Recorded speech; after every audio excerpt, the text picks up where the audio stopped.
Back in spring of '02 in Addison, Texas, and with Dusty and some of his friends were involved in a fight at a party which they crashed. Also in '02, Cleveland County DA's office evaluated but never pursued a sexual assault complaint filed with OU police. OU's SID office refused to comment on these latest allegations. Terry? All right, Sam, so as we turn to Tim Brandt and Terry Bowden right now, guys, we'll start with you, Timmy. From a personal standpoint, it's awfully disheartening for everyone involved, but what about a football standpoint? How much are they going to miss the Voracek? Well, he was the captain of the team, so I think they're disappointed. But on the field, I don't know, it won't affect them at all. As a matter of fact, they're too deep, too talented, and too experienced to let that happen. Two guys who are playing today, however, are game changers. Let's start with Antonio Perkins, one of the best return guys in the country. He is big, he is fast, he's got great vision. He never offers his body up to the tackler. He's returned 8 kicks for touchdowns. But the guy everybody will be watching today, and eyes will be firmly focused on Jason White. Here's a guy who has the Heisman Trophy at home. He never loses as a starter. He's 17-3. He is very efficient, doesn't make very many mistakes. 51 touchdown passes, and out of every 13 passes that he throws, one's a touchdown. That's his remarkable status. Defensively, boy, if they force some turnovers against Oregon early, it could get ugly. Oregon just needs to worry about themselves. They came into the season expecting to have a great year. They didn't expect to have 7 turnovers the first game. 4 fumbles, 3 interceptions. Along with that, just a disaster in their special team play. They dropped punts. They had a field kickoff return called back. They gave up a kickoff return. You know, you can correct. You can't correct the lack of talent. You can't correct the lack of experience. But the good thing for Mike Bellotti and his team, they can correct turnovers and specialty teams. And right here, this guy, Kellen Clemens, he's a great one. #1 sophomore quarterback in their history. He needs to have a big game. Terry, they've only had a week to correct it, and they come to Norman to play the #2 team in the nation. Mike Bellotti, Bob Stoops, two of the most successful coaches in history of their respective programs. Oregon and Oklahoma next. So they will kick off. It'll be Jared Siegel, the senior from Sacramento, and Mark Clayton back deep for the Sooners. What do you think about this decision, Tim? You know, this is the normal decision to make, but I think in this instance it's a big mistake. I want to keep Jason White, Clayton. I want to keep all these guys off the field as much as possible. I don't want to give them the ball right out of the gates. Yeah, I disagree. I still believe in this conventional way of doing things. Get yourself on defense. Don't make your offense make mistakes early.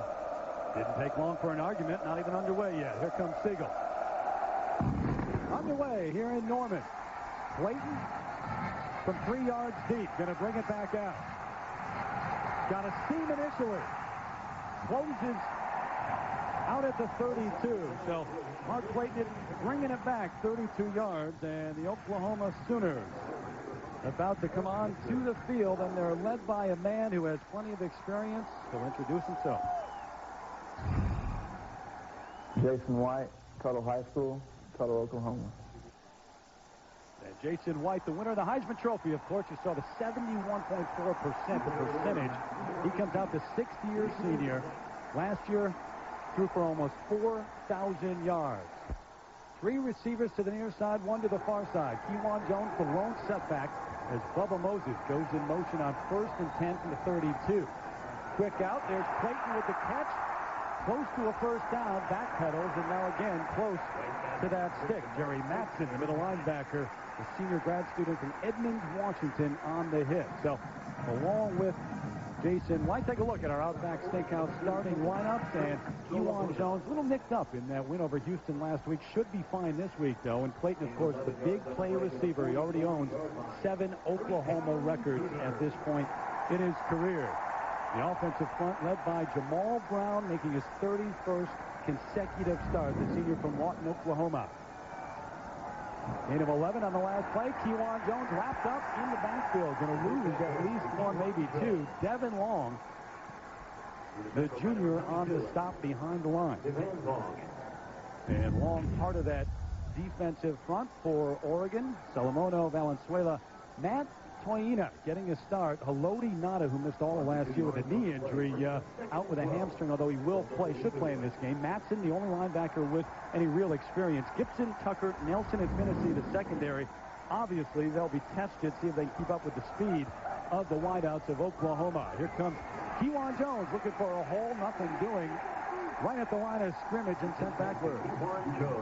two very good plays by that defense of Oregon. They're trying to do what Coach said, establish themselves here and make Oklahoma drive on long drives to eat up the clock. This is a quick strike offense, so as long as they can keep guys in front of them, make plays like this, they'll be able to stick in this ball game. Yeah, Oklahoma has made emphasis on being a better running team. Those two plays were stuffed by Oregon. Oklahoma wants to run very well early. 3rd and 11 now for the Sooners. Again, trips to the near side. There goes Moses in motion. Long count for White. Plenty of time for the 6th-year senior. Flushed out now, though, and throws it away under pressure. He had time initially, Coach. Well, he did have time, but the mobility that he now has gives him more time. I think the thing that Oklahoma saw last year, the receivers got open. Right there, Oregon secondary did a great job of covering all the pass receivers. So by deferring, it now turns out pretty well for Oregon, but this is where Jason White, when he starts to scramble, looks for number 9, Clayton, can't find him. Nobody's there. They're playing a soft 3-deep cover. They're trying to keep everybody in front of them. That's a good defensive stand by the Ducks. Blake Ferguson to punt and back deep. Aaron Gibson, one of the men who could not handle the punt last year. Had 2 early on, as Terry said. 2 drop punts. Gibson, their catch at his own 24. So a punt of 33 yards from Ferguson, and the offense will start outside their own 25, and they are led by a man who is a junior at Oregon. Kellen Clemens from Burns, Oregon. I played at Burns High School. And he had the most prolific sophomore season of any Oregon quarterback, and you're talking about some good ones in the history of this program. He surpassed Dan Fouts of all guys, our own ABC Dan Fouts. Not bad, but in the first game against Indiana, 3 interceptions in that game and also a fumble, and by his own admission, he did not play well at all. Marcus Maxwell in motion, straight drop, gonna swing it out to Terrence Whitehead, tripped up right at the line of scrimmage, and there's the man, Antonio Perkins, the senior from Lawton, Oklahoma.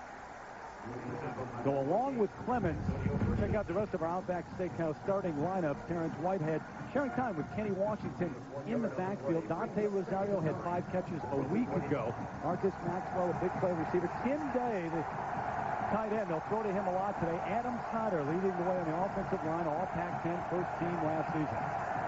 Terry, Oklahoma's defense has given up only 1 big drive and 1 big play in 2 games. It is a solid defensive unit. Here comes Whitehead. A hole initially, but it closes quickly. Good look at the speed of this Oklahoma defense. As Rufus Alexander, who's been outstanding so far, made the initial hit. The defensive line a little bit different than Sooner fans are used to seeing. Dusty Voracek, we told you about him being dismissed from the team. So it's Pendleton and Magruder inside. Cody and Jackson, 2 of the best at the defensive end spots. Alexander, Mitchell back off that knee injury, and Cole Ingram, the linebackers, and Rodney Poole, the leading tackler on this team so far this season. 3rd and 6. Clemens under center. Quick throw, almost picked off, and then almost caught by Demetrius Williams. Yeah, these corners for Oklahoma, they're outstanding. Their secondary are so quick, it's very hard to throw a pass on. They don't get you to get open very much. You're always tightly covered. Watch this right here with Babson. Another DB overran it and could have had a pick, a dangerous throw. Back deep, there he is. Antonio Perkins, another return for a touchdown last week against Houston. He has 8 in his career. You better stay in your lanes and you better cover. You better kick it away from him, what you better do. And you hear the boos here at Memorial Stadium, although there is a flag on the play back at the 15. We'll see what that's all about. So this kicking away from him is so difficult. Roughing the kicker, was that? Roughing the kicker. Against Oklahoma, big break for the Ducks. Oh, huge, but now gives him a chance to at least control field position here. Yeah, definitely roughing the kicker, running into the kicker. I don't know whether it's 15 or 5. Cooper Castleberry and his crew here in Big 12. But Terry, you're right. They aren't going to kick to the guy. They're going to kick away from it, but you still have to stay in your lanes and cover. Perkins is one of those guys. Get to the ball, pick it up, and still return it. And also, you're talking about field position. You kick away from him too much, and you're talking about 25, 30-yard punts. Running into the kicker on Oklahoma. Penalties decline. First down. Declined because it would not have been a first down, and it was a 54-yard punt, and the fact that you don't want to kick to Perkins again and give him a chance to return one. So it'll be Sooner football. Bob Stoops when we come back.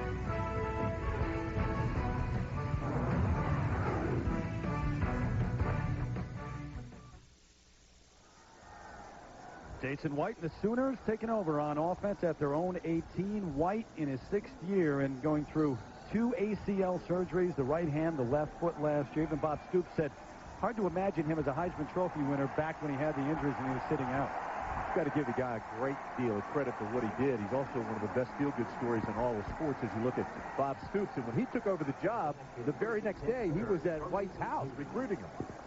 Needed to get a quarterback here and actually revamp the system at Oklahoma. And obviously now they throw the ball often. Clayton on first down. The fumble's loose, or the ball is loose, and it may be in the hands of the Oregon Ducks.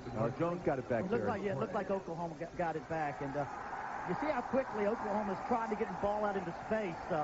Mike Lottie told me he's not so much worried about his cornerbacks, but his linebackers and defensive ends out there having to cover space because of the speed of Oklahoma. Well, the other thing is, too, we asked him about his team speed, and he said, hey, we are not that fast. This is not one of my quicker football teams. They've got good football speed. They'll close on the ball, but they don't have speed to run with these guys step for step. Pretty good coverage. Ball's loose, and here comes Jones to get it. The speed for Oregon is in the youth of the team. Much of the speed with the younger players. Tough to play them in this game in Oklahoma on the road. Good look at the mobility of White. Oh, took a pop at the end. Jerry Matson hit him at the 27. That's a legal hit. If you're going to slide, you better get your butt down on that ground in a hurry. You can't hang yourself out like this. Yeah, and you'd like to think that right here, he's already going to a hook slide. He's really not taking the shot quite as hard because he's getting his body down. You can imagine if he was leaning forward, him taking that shot going forward. But that's what we were talking about. You're going to see Jason White run the ball. He's more mobile, get outside the tackles. I don't mean run the football upfield, but outside the tackles, more mobility, buying time, and that's normally when he finds Mark Clayton. He didn't say he's as mobile as he was before the injury. He can get out just better. He's a smarter. Right. But not fast enough maybe to outrun people like there and not get the first down. Well shy of the first down. Bob Stoops with the best winning percentage ever through his tenure, at least in the Oklahoma program. You look at the other B's, Bud and Barry. That's impressive. How about this? Oklahoma's been successful 70% of the time on third down conversions this year. Mike Bellotti, the head coach of the Oregon Ducks in his 10th year, 75-35 his record, and they have won more games than any other Pac-10 team during that time. So it's 3rd and 1 for the Sooners as they operate out of the I. Kewan Jones, the tailback. Going to run him straight ahead. He's got the first down near the 30-yard line. Best offensive line in the nation. There's no question in my mind. Best offensive line in the nation. And when you're successful that much on third down conversions, it just opens up the playbook for Jason White. Send it back to New York very quickly to John Saunders. Terry, for the Taco Bell update, we move to the SEC, LSU and Auburn. Marcus Reynolds 9 yards to Dwayne Bowe and missed the point after, so LSU has a 6-0 lead. Tackle to the left side, a gain of about 2 for Kewan Jones. So, Tim, if they've got the best offensive line in the country, they've got the returning Heisman Trophy winner, and maybe as good a wide receiver core as anyone in the country. It's not a bad offense. No, and that's what I was saying earlier. I really believe this team is better than the Oklahoma team that won the national championship. I agree with you on offense. Defense, they lose Lehman, they lose Harris, they lose Strait. I don't think they have the leadership on defense yet. They could be the best defense, but they're not yet. And now Dvorak is out for the season, dismissed from the team. 2nd and 8. Going to run it over the right side. Kewan Jones, strong running up near the 40-yard line, near another Sooner first down. Good block from J.D. Reynolds, the fullback. It was Matson who made the play. You know, if you're Oregon, you think, don't turn the ball over. You know, don't make any give them up big plays and make Oklahoma drive the field like this. At least keep you in the ball game for the second half. On the play to the 39-yard line, where it brings up 3rd and 1. But on a day like today, temperature in the mid-90s, you also don't want to see your defense on the field for great lengths of time. 3rd and 1. Moses in motion to the near. Here comes Jones. Big hole for Kewan Jones, and easy running up to the 44. Another first down for the Sooners. Oklahoma averaging better than 50 points a game, 540 total yards in their 2 wins against Bowling Green and Houston. Watch this. We're talking about the offensive line. Stop it right there. You look at everybody shading down this way. You bring the guard back this way. The running lane straight up here. It's perfect. Look at this. How good is that, Coach? That's the second short yardage that they just dominated. That goes to what you said about that offensive line, Timmy. Willie Roberts now in at tight end out of the shotgun on first down. White taking a shot, got a man. Oregon territory complete. Mark Clayton, 3rd catch of the afternoon already. 13th catch of the year already. Average of 16 yards a catch.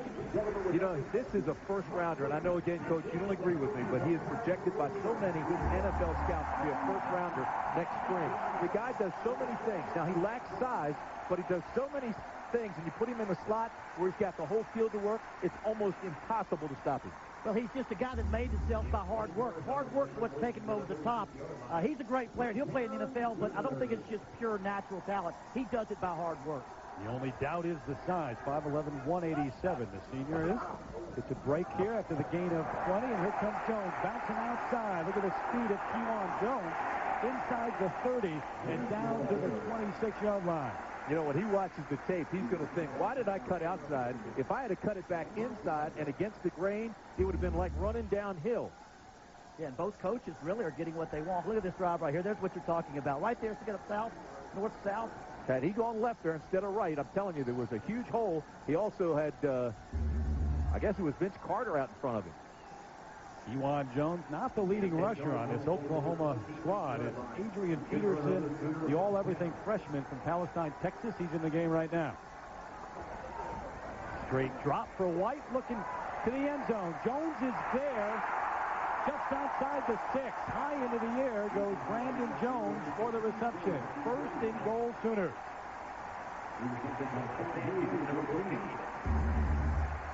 Defensive back was in position here. Look, he couldn't find the ball. He's in the position to make the play. Sam Hughes, now jump up there right here. He could not find the ball and make the play. It was lofted a little bit. Right now, they're showing too much respect, playing too soft. You're exactly right, Timmy. They talk about playing soft, not giving up the big play, but too much yardage underneath. Gain of 20, so it's 1st and goal from the 6. Peterson, the tailback. Here comes the freshman. Wrapped up at the 10. Jerry Matson's been active already in this game. Matson, 6'1", 225, is a senior. He's got to show that senior leadership and use that size and that quickness that he has in that middle to set the tone for this defense, because this could be a long afternoon for him. They want to make these long drives, and here they get the penetration. They stay in their lanes on the backside in case he cuts back and made a nice defensive play. Well, again, they run with east and west very good. They don't have a lot of depth. Matt Toina, I think, plays backup at a lot of the positions, not 7 or 8 players in that front 4. Loss of 4. Kewan Jones back in for Peterson. Out of the gun is White. Got him. Under pressure, and down he goes. Ball is loose. And the Ducks have it. Oregon recovering the fumble. And what a huge turnover for the Sooners. Came with the backside blitz, got great pressure, stripped him to the ball. White never saw him coming. Matt Toina with the fumble recovery. Well, with the Oregon, talk about not turning the ball over, giving up big plays, but creating turnovers is just as good, if not better. Now, what they're going to do now, have the time on offense a little bit. Devin Long's 2nd sack of the year. They never saw him coming, stripped him well. That is a huge turnover and momentum changer.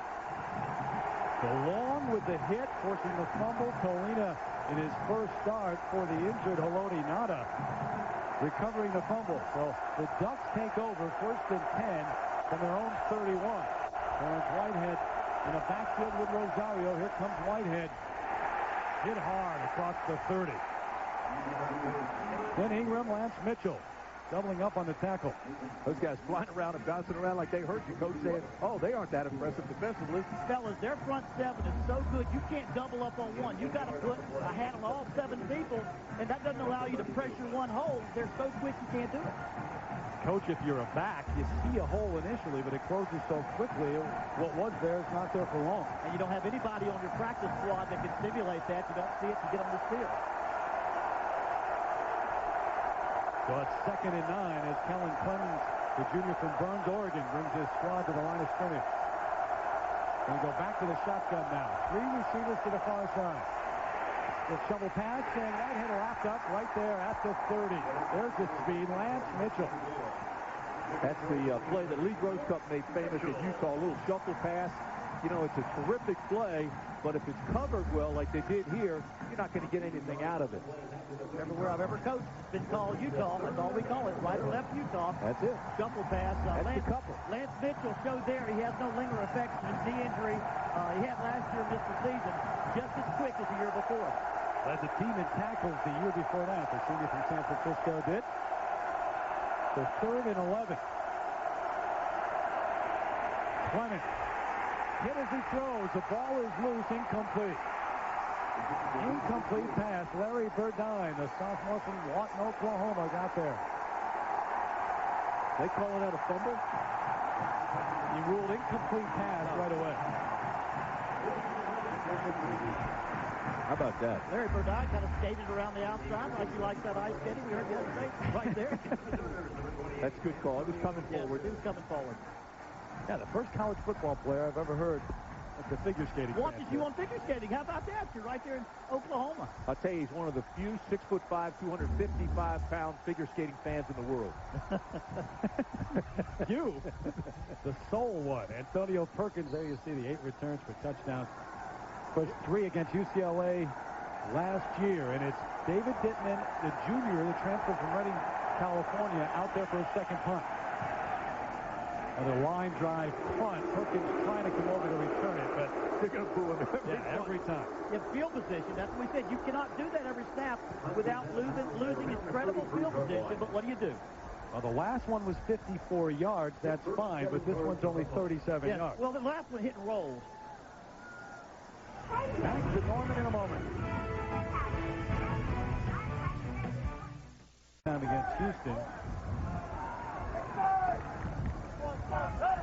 Moses in motion. Here comes Kewan. Cuts back. Wrapped up. Fights his way down to the 42.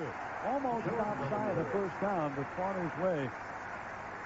And it was Nada who was in there. Haloti Nada initially who hit him. The sophomore from Salt Lake City who missed most of last year with a knee injury. Reminder, at the conclusion of today's game, we'll select the Chevrolet player of the game from each team. Chevrolet will make a $1,000 contribution to each university's general scholarship fund. Here comes your history lesson, fellas. Oklahoma has never lost to Oregon in its history. Is that a true or false? Oh, that's a fact. I'm waiting for something else. That's a fact. 4-0 against them. White looking for Peoples, overthrows the intended. Had it wide open there. Should have made the completion right there. Peoples, number 29. Defending on the play, number 31. The last time these two teams met, though, was back in 1975. And I want to say this again. Although their confidence is going up with Oregon, they've been on the field a long time. A lot of guys are sweating. The humidity is getting to them. They may have confidence, but you got to wonder how much water they're going to have in their bodies in the second half. Although Bellotti told us before the game he wants them to be able to work for everything they get. He wants long drives because this is a quick strike offense, and so far he's held them pretty tough. White 5 of 7, 64 yards. They keep it on the ground this time, though. Kewan Jones to the 40. No, you're exactly right, Timmy. This is exactly what Mike Bellotti wants to happen for Oregon. Everything is hard to get. When it's hard to get, it takes time. If you come into this game and you know that under Bob Stoops, Oklahoma's had 187 scoring drives of 2 minutes or less, you say, if we can make them earn for every inch they get here, we're doing okay. Over 100 points in their first 2 games this year. They can score points. 3rd and 9, and so a 4-receiver set. White out of the gun. Behind, tossed it out. Here's his back. Kewan Jones got a load of room. Run out of bounds inside the 20 at the 17 by Justin Finney. Boy, that was set up so nicely.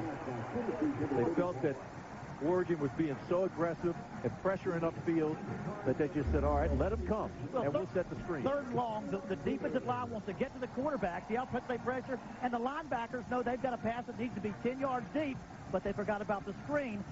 It takes advantage of deep drops and quick pass rush. Separation between defensive linemen and the secondary. Nice block. And now it's just how much he can get. Gain of 23 for Kiwan. So 1st and 10 at the 18. Gets the call on the ground and fights his way for maybe a yard and a half, 2 yards. David Fayeteta on the hit. Freshman from Medford, Oregon. A lot of youngsters on this team for the Oregon Ducks. Lost 7 starters off this defense, a couple to the NFL. 2 off the defensive line early in the 2nd round, and the coaches felt like their defensive line, though, would again be the strength of their defense. Great tradition of defensive line with Oregon. Brings up 2nd and 9. Peterson in for Jones. Here comes Adrian dancing and now lowering the shoulders and straight into the line inside the 15 to the 14. Peterson, who gained him almost 3,000 yards in his senior season of high school. That's amazing. You know, offensive running backs coach Cale Gundy just reads off his numbers like an auctioneer. 6'2", 210, 4.4 speed in the 40-yard dash, 11-foot broad jump, 39-inch vertical leap. He knows all these numbers. So what you do is you just reload. You let Jones bang him down most of the first quarter. Now you bring in a young freshman with fresh legs. That's like a sickle and hammer. Got another one, too. DJ Wolf, a freshman who they say is almost as good as Peterson. White looking for room. Down he goes. So the Oregon defense coming up big again. They had the sack. They forced a fumble on the last series, and now they dump White to the turf. He's doing a great job. The 2nd time looks like they've stopped him in the red zone, or at least held him to a field goal attempt. And although Jason's been more mobile, you'll see the quarterback, his mobility has been good, but either the receivers have got to get open or you've got to hold the pressure. J.D. Nelson was the guy who fired early, Tim. They're playing on the edge, Terry. They're not taking them head up. They're playing on the edge. They're stepping a little bit, kind of shooting the gap, and they're slanting a lot, forcing them one way. So Trey DiCarlo on for a try for 35 yards. Going to place it down right at the 25. But not before we hear the gun, which scares me to death every time I hear that thing here. Nothing at the end of one. Who would have thunk it? Well, the longer we go, the more confidence Oregon has as they hang in here. So scoreless tie at the end of the first. Back with more from Norman after this message and a word from our ABC station.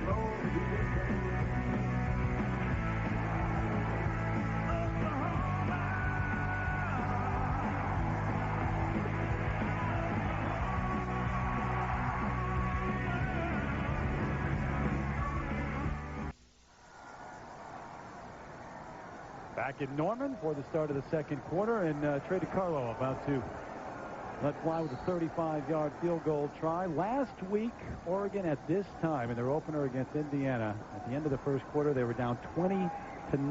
And now here on the road in Norman, it's a scoreless tie at the end of the first. Yeah, they had I want to say, 2 fumble punts and a fumble quarterback, an interception, quarterback fumbled and an interception. They have no turnovers so far. DiCarlo almost blocked, but he gets it up, and it is good. So the junior from Carrollton, Texas, putting the Sooners on the board first. He's money. He's money. Single season NCAA record holder with 74 PATs last season. Field goals, as you mentioned, now he's 3 for 4 on the year. He is just a solid kicker. So you get down in the red zone, you get a good snap, you know you're going to get points.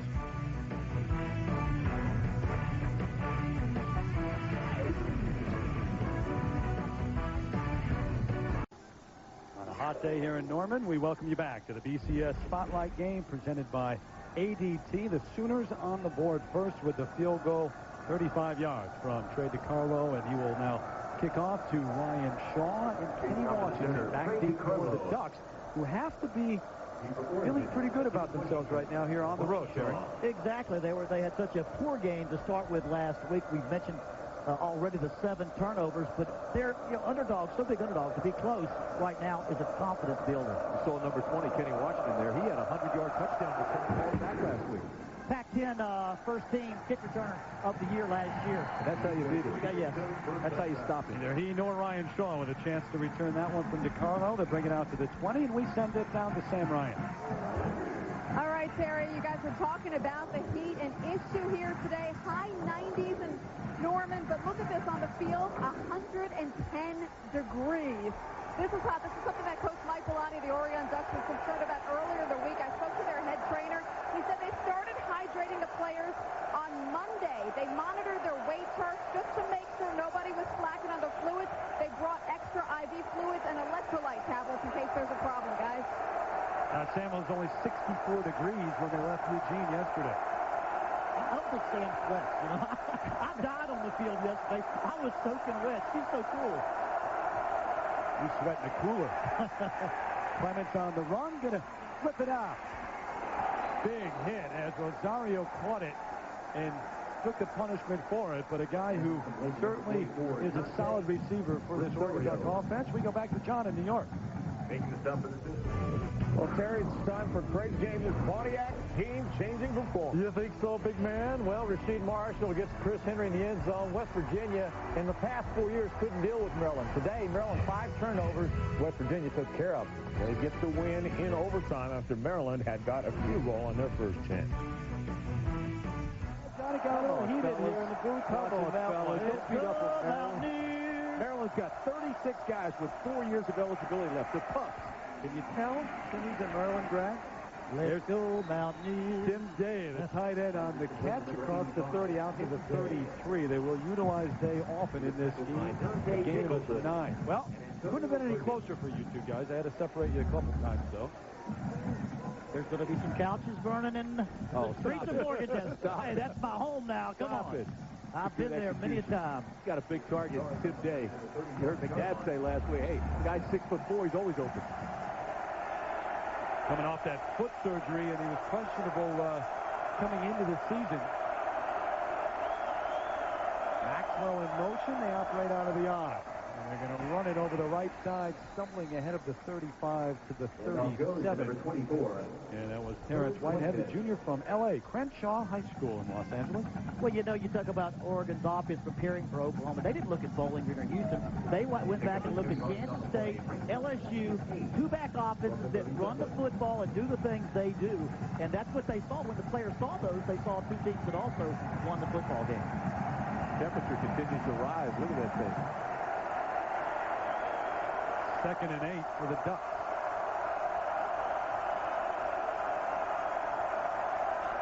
Crowd trying to get the defense into this. Quick out, complete. Demetrius Williams, a big play receiver across the 45. He should have an Oregon first down. Gain of 9 on the play. Got plenty. A reminder this fall on ABC. They survived the crash, but can they survive the unknown? Lost premieres Wednesday at 8, 7 Central, only on ABC. Good looking promo. Eric Bassey that time made a poor pursuit angle. If you saw that, took the wrong angle, and the receiver ran right past him. So they moved the change, 1st and 10 for Kellen Clemens, who shared time with Jason Fife last year. The job is his. Going up top to Williams, and there's the contact. There's the flag. Eric Bassey on the coverage, but Demetrius Williams went down hard. You know, Williams, very emotional guy, but he's got to be careful. You saw that official, the back judge there, looking at him. You don't want to throw a flag on that when you just got the call for interference. Yeah, and for Bassey, Eric Bassey, this is tough because you're trying to cover the receiver. The ball is thrown way on your other side. The receiver ran through you. Watch here. Eric Bassey's covering the field very good. He's playing perfect position. Well, watch the ball thrown past him to the other side. The receiver runs into him. Pass interference on number 13 of the defense. 15 yards from the previous spot. Automatic first down. Because the last step, that receiver's got every right to go after that football. In the last 10 steps, he never even put his head back to look where the ball was. He was looking at the receiver and ran right into him. That's a good call. I'm just saying Eric Bassey could not have done anything to, he had to watch the receiver's eyes to find the ball. Never would he have thought that ball was on his backside. It's interference anyway, and it's a good call. Whitehead in at tailback. After the 15-yarder. They spotted just inside the 40. Clements with time. He's had plenty of that. Williams just driven out of bounds. Rufus Alexander, the sophomore from Baton Rouge, and a little extracurricular after the play, but you hear the Rouge here in Memorial Stadium. They love this youngster. And look at him. See, he's a confident guy. Here's his 7th catch of the year. He had 129 receiving yards last week. He averages 26 yards every catch. But the guy comes all the way across the field. He's got that long stride, so he's hard to keep up with, especially when you're isolated on a linebacker or a safety. So he is very, very dangerous. Well, that's great speed from Alexander. Oh, he got his first start today because of the way in which he can play all over the field. 2nd and 9. They're on the option here, and Clemens going to keep it almost to the 35, but a flag is down just outside the 40. Rufus Alexander on the hit once again. This is a different ball club than we saw last week. I mean, they're playing with confidence. Clemens is throwing the ball on a rope, showing good arm strength. This is a good performance by Oregon. Well, Oregon also, they're not changing their personnel. They're just giving so many multiple looks. They're giving Oklahoma this look, that look. They spread them out, all kinds of different looks, and they really don't know how to line up the same way twice. But they haven't turned the ball over once. Well, that's therein lies the key. Obviously, that's the most important thing, and that's what the 7 turnovers last week. Can they correct that in 1 week? Yes, they can. Offside on number 80 of the defense. He lined up in the neutral zone. The penalty is 5 yards. Still 2nd down. I'll tell you, it's Oklahoma, Terry, making all the mistakes. Dan Cody, the senior who just made that mistake, and all Big 12 performer, one of the best in the nation, and allowing Oregon to move the ball right down the field. Oregon with no penalties in the game. Top of your screen right here. I mean, you know, Clemens not a great option runner, but it gives them something else to have to look for. Kenny Washington, the senior from Brea, California, now in at tailback. Going to give it to him. Dances one way, cuts back the other, and stops at the 32. Again, the Rouge hail down. It's Alexander. He was brought down by Rufus Alexander.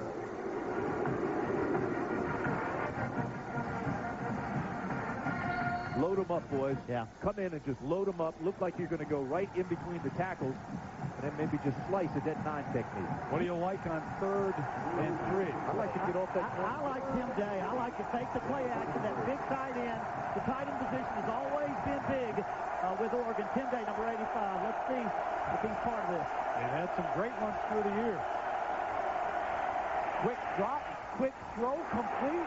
First down, big hit at the 27, but what a catch. Marcus Maxwell, he held on to it. Well, they had two receivers hooking out. It was either going to be Tim Day, and if they covered him, it was going to be Maxwell, the wide receiver. Was that Williams? Maxwell with the catch. Maxwell? Senior from Hercules, California. You come from a town named Hercules, you got to be a football player. Weightlifter. Kellen Clemens throwing the ball so well. That formation, they created some space by formation. Washington again in that tailback for Whitehead. Give it to him on the draw. Big hole initially to the 23. It closes quickly there, but the Ducks continue to move it. There's a late flag back at the 16. It's a personal foul on somebody that late. We don't know which side. We'll have to wait for the official. Came out of the secondary.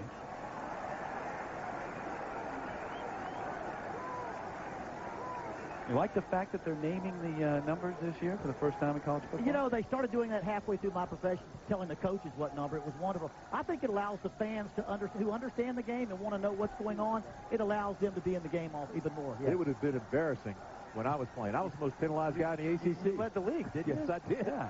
Get that brand out of there. And a cheap shot artist. Get that brand out of there.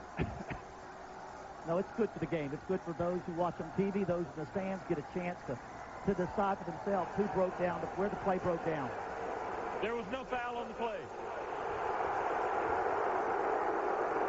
Boy, the Boo Birds out today, huh? They're either ruse or booze. Right now they're booze. Took a long time to decide that, but Clements looking at the sideline, get the call. It's 2nd and 6. Now, if you're the quarterback, your mindset is, we're down here, we've got to get points. We're in the red zone, we've got to get points, but you can't turn the ball over. Yeah. I'd like to pass here and run on 3rd down. I love it. Going to keep it on the ground. Washington trying to get outside, can't get there, and there's another face mask late. It's face mask against Oklahoma, and it's going to be Burdine. Second down, though, if you're trying to get 6 points instead of 3, it's a great play action down. That was the other way. The penalty was the other way, I guess. Pointed at Oregon. Did they really? Watch this. Watch Burdine come in. Actually, he had the back of the helmet. Yeah, That's a legal play. That's a legal play. Oh, you can grab the helmet? I didn't think you could grab the helmet. Can't grab the face mask. The face mask, I know. I guess so. Maybe a hold against Oregon with the call out. Grabbing the face mask by the offense, number 55. Are you kidding me? Penalty 15 yards and replay second down. Wow. Yeah, Mike Belotti's saying, where was that? I saw Burdine do it, but so Anoka Lucas, the center, is called for the face mask. Hey, fellas, this is a terrific football game. Both teams playing well. Let's try to show this thing, and where's the face mask? They went face mask to face mask. There it is, his right hand. His right hand, yeah. Burdine. Yeah, I can see it. The center got his hand. He's trying to push off on the shoulder pads. His hand slid right up into the face. Quick moment that his finger was on there, but good call by the official. So, second and long. Clements under pressure just throws this one away. Garen Strong was there, but he threw it out of bounds. Dante Nicholson was all over it.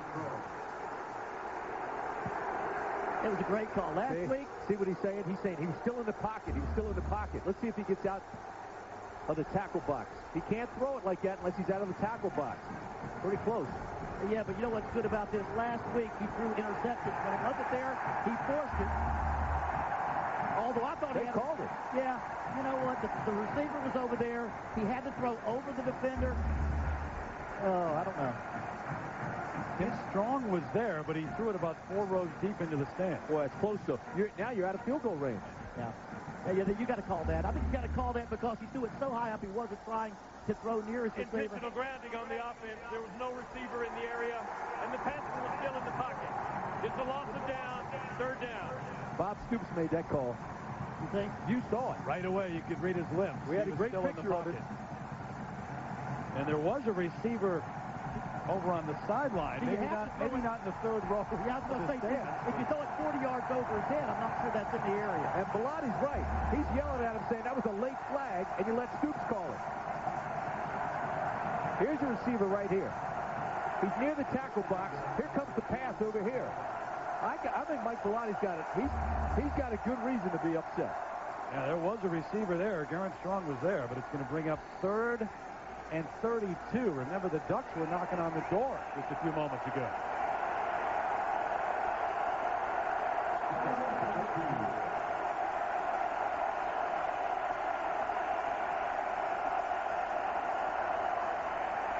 Clemens out to Rosario. Nothing doing there. It's a midfield.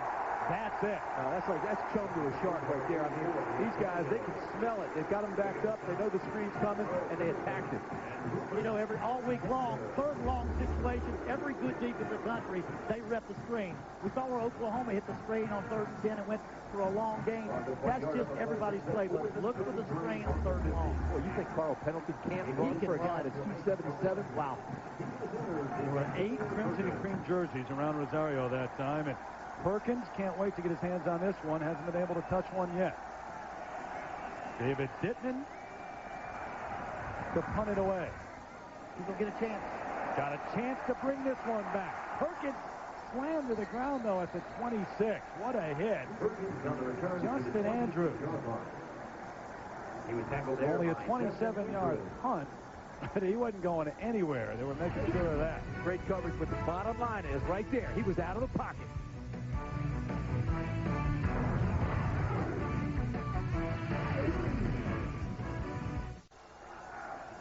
This is what Terry Bowden needs on the road with him at all times, to keep the sweats away. How about that? There's a cool-down catch. We talked about the humidity problem. They're going to try to prevent it, be prevented in this, and get it before it happens. All these headgears are icing down and lowering the temperature, and keeping that head cool is awful big. Don't want any hot heads. 96 degrees here. Although The clouds have rolled in a little bit, so I think the sun has gone down at least for the moment. White looking back. That's Dante Hickson who catches it in the backfield, and the ball glued, but after the whistle. Marcus Binns made a great play, Terry. He read it from the get-go. It was a backside screen. He read it. He reacted. He made the tackle one-on-one. This is perfect. You know, they play smart. You talk about a fast defense. This defense doesn't necessarily have speed. They have accuracy of movement. They go the right direction quickly. The only thing is, as a coach, you tell him, all right, keep your feet, though. He went to his knees on the tackle. Keep your feet, run through him, but that was one heck of a football play. Oregon is recognizing the fast defense because of how quickly they get the ball. They don't have the great speed like Oklahoma. Clayton goes in motion. Hickson again in that tailback. Out of the gun is White. Quick throw right through the hands of Travis Wilson. Should have had it. Well, time now for our Aflac trivia question. Last time these two teams met, here's your question. How many pass attempts did Oklahoma quarterback Dean Blevins, former colleague of ours, have in that game? There's a reason why Jason White is setting records at Oklahoma, and why Part of the answer to that question. That's right. Got to be looking for number 9 right here, Mark Clayton. 3rd and 13, again out of the gun. Looking for Bradley this time. He's got it at the 40. Nice catch. He stayed inbounds. Mark Bradley, the senior transfer from Pine Bluff, Arkansas. But, you know, he had Mark Clayton open right below him. I thought he was going to Mark Clayton, but he had both of them open, went for the deeper route. A little tougher completion, but he gets it to him. Runs him off.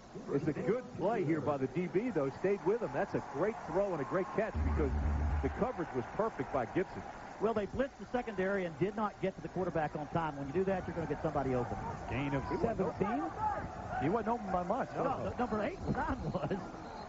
Flags before the play. Adrian Peterson going to come back. I mean, if you're that DB and you're the coach, you tell him, hey, that's great coverage, son. You're going to get one of those. You'll pick it off. Not much more you can do. Well, that was just a perfect throw. Mark Clayton was prior to the snap, a false start on number 52 of the offense. Penalty is 5 yards. Still first down. No, Mark Clayton was the receiver that was wide open. He just wanted to get the longer yardage, so he had to throw it perfect. Chris Bush going to disagree with all of us. He doesn't like the fact that they call out the numbers now. I tell you, the thing that jumps out at me, Terry, that's 3 penalties now against Oklahoma here in the first half. Well, you saw Jason White miss the pass a little bit high. They're just a little bit off. Inside give. Peterson with a big hole. Bouncing outside.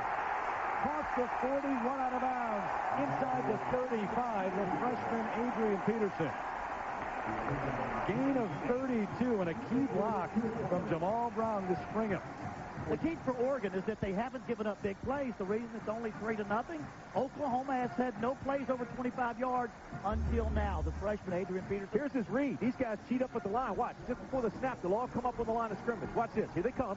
Let it go now. Look at it. Here they come. He reads it, and then that just opens it up. Knows if you get past that line of scrimmage, you've got some room to run because everybody was cheating up on the line. You know, they don't audible a lot, but they have either or. At the line, run it this way or that way based upon what you just showed us. Based upon the defenders being on the left side, he checked off to the play on the right. Left. Peterson on first down, ahead for maybe one. Adrian Peterson. Barry Matson on the stop.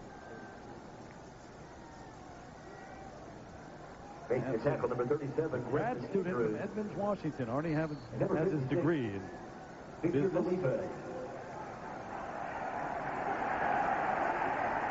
Quick snap, leaping over is Peterson, run out of bounds.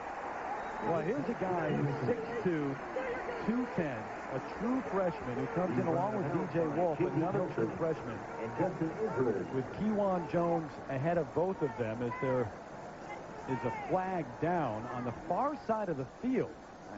Terry, everybody in Oklahoma is anxious to see Peterson find the confidence he had in high school. #1 player in the nation last year, ran for 32 touchdowns. He is special. But, you know, he's fit in very well with the team. You got Kewan Jones. You don't just set him down. They've still got the first teamer, the young guy coming up. They're going to trade reps, so it's not like he has to move to first team. Let's just share the reps, be a team. They'll also use DJ Wolf. But that's what I'm talking about, building the confidence, and that'll come with time. But the reps are very important. I mean, the guy bench presses the world. He's only a freshman. And, Terry, you mentioned he's 210, 6'2", 210. And you talk to his teammates like Jason White, and he said yesterday, with all the raw talent, remember, he is still learning. He's just running right now. Substitution infraction by number 92 of the defense. Penalty is 5 yards. We'll replay second down. And that's what drives a coach crazy in what they had last week, the penalties and the mistakes.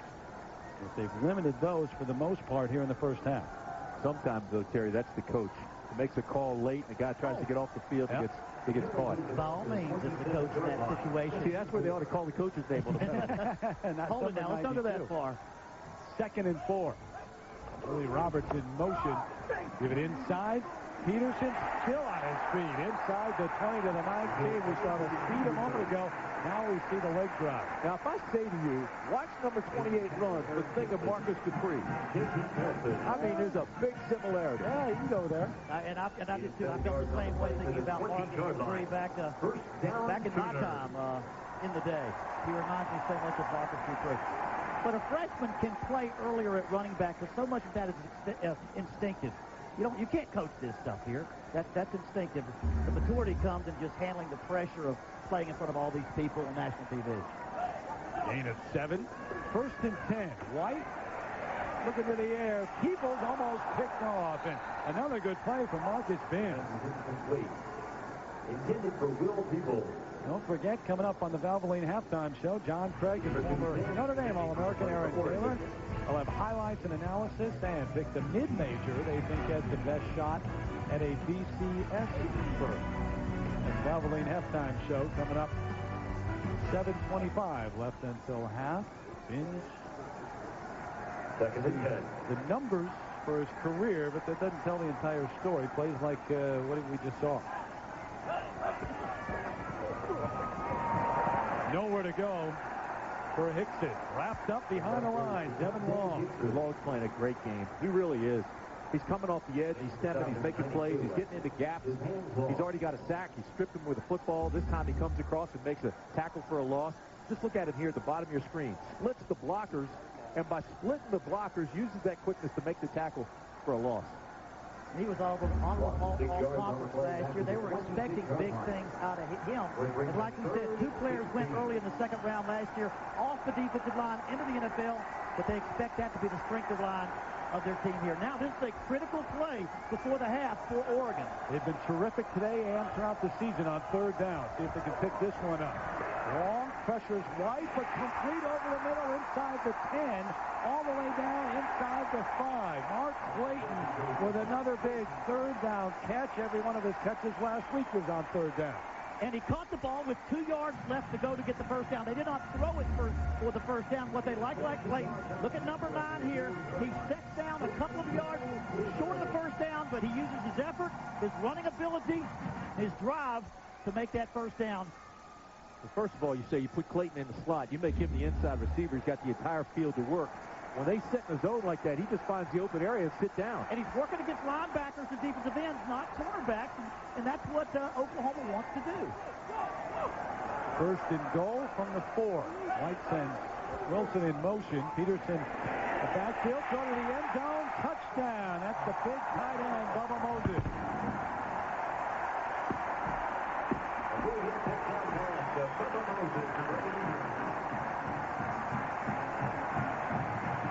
Impressive drive for the Sooners. And disheartening for the Oregon defense. They played so long, so hard, with so many big plays, but they find themselves 10 points down after all that effort. That's disheartening. They gave up one big play to Adrian Peterson. And Rucky, if you're going to have play action on goal line, 1st and 10.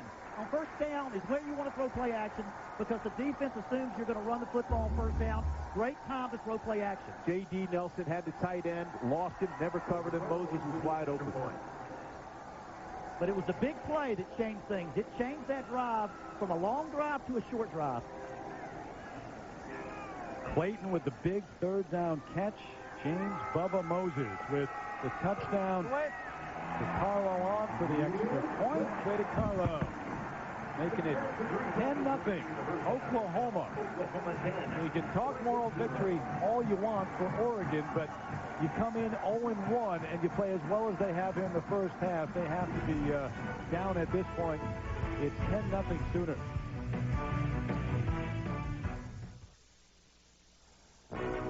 ABC NBC Sports presentation of college football brought to you by Saturn, People First. Gap, how do you wear it? The Hartford Mutual Funds, official corporate partner of the NCAA. And AOL for broadband, proud sponsor of First and 10. Beautiful campus, isn't it? Saw the seed sower there on the campus of OU. Gave you the Aflac trivia question a few moments ago. Last time these two teams met, how many pass attempts did Oklahoma quarterback Dean Blevins have? A little bit different than what we're seeing today. The answer is 5. He attempted 5 passes, and they won 62-7. That's the way they used to play. But he had 47 pitches, you know. That's right. That's right. He was a wishbone quarterback. And after those 5 passes, his arm was sore. Number 27. Moses with his first touchdown catch, and the scoring drive, an impressive one. 2.5 minutes off the clock. And White has been right on with most of his passes today. Out of the end zone is Kenny Washington, so they'll bring it out to the 20. 10-0, and it just doesn't seem like it should be 10-0. Oregon playing very well here on the road, but the Sooners have been tough. The Ducks take over when we come back. Oklahoma up 10-0 over Oregon. And, Coach, look at this. 15-13 of time of possession and then 32 total yards for Oregon. That's it. Well, Oregon has done a great job of keeping this game close. They got to the red zone one time. The face mask, the downing of the ball hurt them. But it's almost like, in a way, they're holding on. And you got to wonder how long they can hold on, because 32 yards of total offense is not a lot to show. Take over first down at their own 20. And Washington finds a hole, knocks the umpire over out at the 30-yard line. Close to a first down. Nice job of putting helmets on the linebackers there. Both linebackers blocked, and a split between probably the most positive run they've had this game. Umpire's part of the field. He's got to get out of the way. That's not a good play on his part. Got to keep his head on a swivel and get out of the way.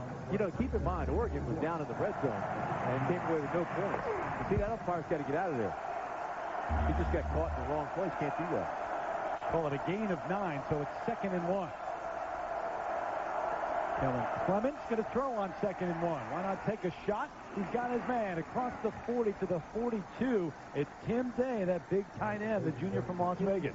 He is so big, and again, he was hurt in preseason. Didn't quite get ready for the first game. Wasn't able to do much. Oregon has always utilized their tight end. They feel like this guy is going to be a great, great player before the end of the season. You mentioned that injury was he had a foot injury, then he had a knee injury. But he's back solid now. You mentioned he's a big target. He's 6'4", 270, but he runs like a receiver. I mean, he's a hawk. That's some great tight ends. And look at the numbers on Clemens, who's been accurate. But Peel and Weaver, Ted Weaver, going on to the NFL. Quick throw. Behind the line of scrimmage. Quick strike out to the freshman Cameron Colvin, who is from Pittsburgh, California, De La Salle High School. Coming into this ball game, Kellen Clemens said, this game will show how much character we have as a team. Clemens has taken his team on his shoulders. He's played extremely well here today. He's throwing the ball hard. He's throwing it with confidence. Look at him. He's clapping his hands. He's telling everybody, let's go. He's trying to get points on the board before the half ends. They should have had him before. A couple mental mistakes took him out of field goal range, but they were down deep in Oklahoma territory. How much difference a week makes after all the mistakes last week. And you know, he told us he's still learning his leadership role, the leadership side of it, but last year was huge. He's starting every game, but sharing duties with Jason Fife. They called that last one a lateral, by the way. It was behind the line of scrimmage. Business administration major, very smart guy. Grew up on a ranch with 170 head of cattle and no television set. You got to be kidding me. How do you live? I have 6 children. I couldn't live without a television set. They'd run me out of the house. That ranch has been in his family for 6 generations. Carry a read when you don't have television sets. What's that? Not a bad. He's smart. He's a smart guy. Whitehead carrying close to a first down. Are you saying as opposed to? You know what I'm saying.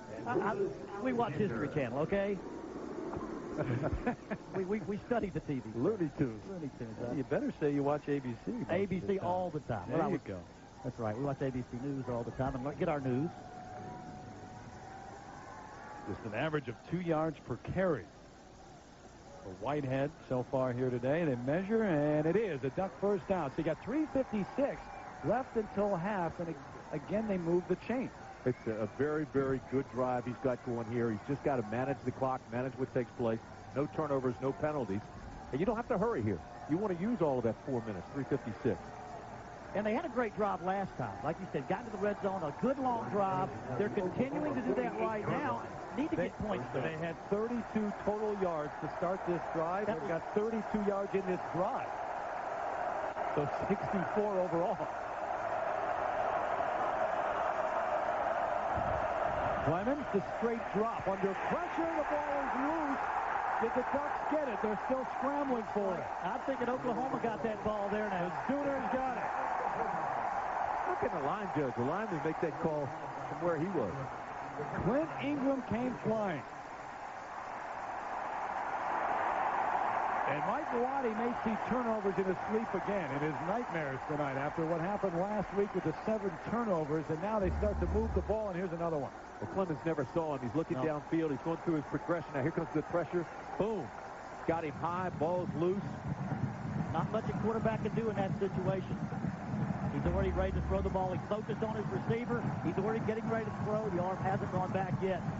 You got to give him a little more time than that. Came high to head, though. I mean, that was awfully close. Hands in that helmet again, that face mask area. Now the Sooners have 3 minutes and 33 seconds until half. Taking over inside Oregon territory. Adrian Peterson reverses field. Keeps the legs driving, but stops right at the 49. Evan Long Jr. That's a big turnover because, you know, we were talking to Dan Cody yesterday. He said, we've been working on turnovers. We've been working on strips. This is a team that came into this game with only 2 turnovers. So they put a point of emphasis on that. They said, we got to turn this ball over. And so there they've got one, and it's big. And he talked about how they worked on it in the offseason, how they worked on stripping the ball. And if they're the second guy to the ball, go for the ball and not for the man. And it's really been a factor for them to cause turnovers this year. Call this sudden change. Want to score right now. Hickson in at tailback. Here he is. Takes it away from the grasp of Devin Long again, who we called his name often already. Taking the stop now to Wheeler, number 99. So White accurate on the afternoon. Saw the touchdown strike to Bubba Moses on the last drive. And not much going on in this drive so far. Brings up another 3rd down. And again, the Sooners have been terrific on 3rd down. 2 for 2, I believe, on 3rd and short. In fact, they haven't even been close. We'll see what they do here. The last one was a strike over the middle to Clayton, which set up the touchdown to Moses. Now, this is a situation, 10-0, where I might take a big deep shot and go for a deep when the only difference is they... Oklahoma. First time out. Boy, you talk about clock management. Perfect. They let the play clock go almost all the way down before they call that timeout. 2:05 to go in the half. Clock management by OU.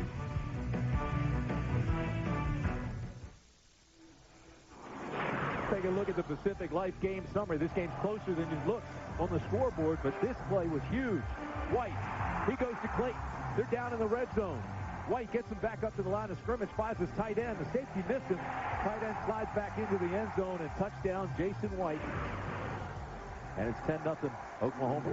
How good have the Sooners been on 3rd down? 6 of 8 on 3rd down today. The last 2 conversions were 3rd and 13 and 3rd and 16. So this is a 3rd, and we'll call it 10, a long 10. Out of the gun. Under pressure, down he goes. So 6 of 9 on 3rd down now. Jerry Mattson all over Jason White. Between Mattson and Long, those 2 Ducks have been playing extremely well all day. 3rd and inches, though. I mean, after the sack, there's the sack by Mattson. 3rd and inches, fake the ball and throw deep. Don't jump in the gun. But you see what they did there, Coach? They ran a twist, little behind stunt. Mattson came free. Nobody ever picked him up. Untouched. Aaron Gibson back deep, waiting for the punt from Blake Ferguson. They picked up the first downs on 3rd and 13 and 3rd and 16, but couldn't do it on 3rd and 10. Long count. End over end punt. Can he get there? No, all the way into the end zone. They'll bring it out to the 20. Refund goes into the insert. 58-yard punt. You'd like to get a couple of those back. Don't forget, we got the Valvoline halftime show coming your way with John, Craig, and Aaron in just a few moments.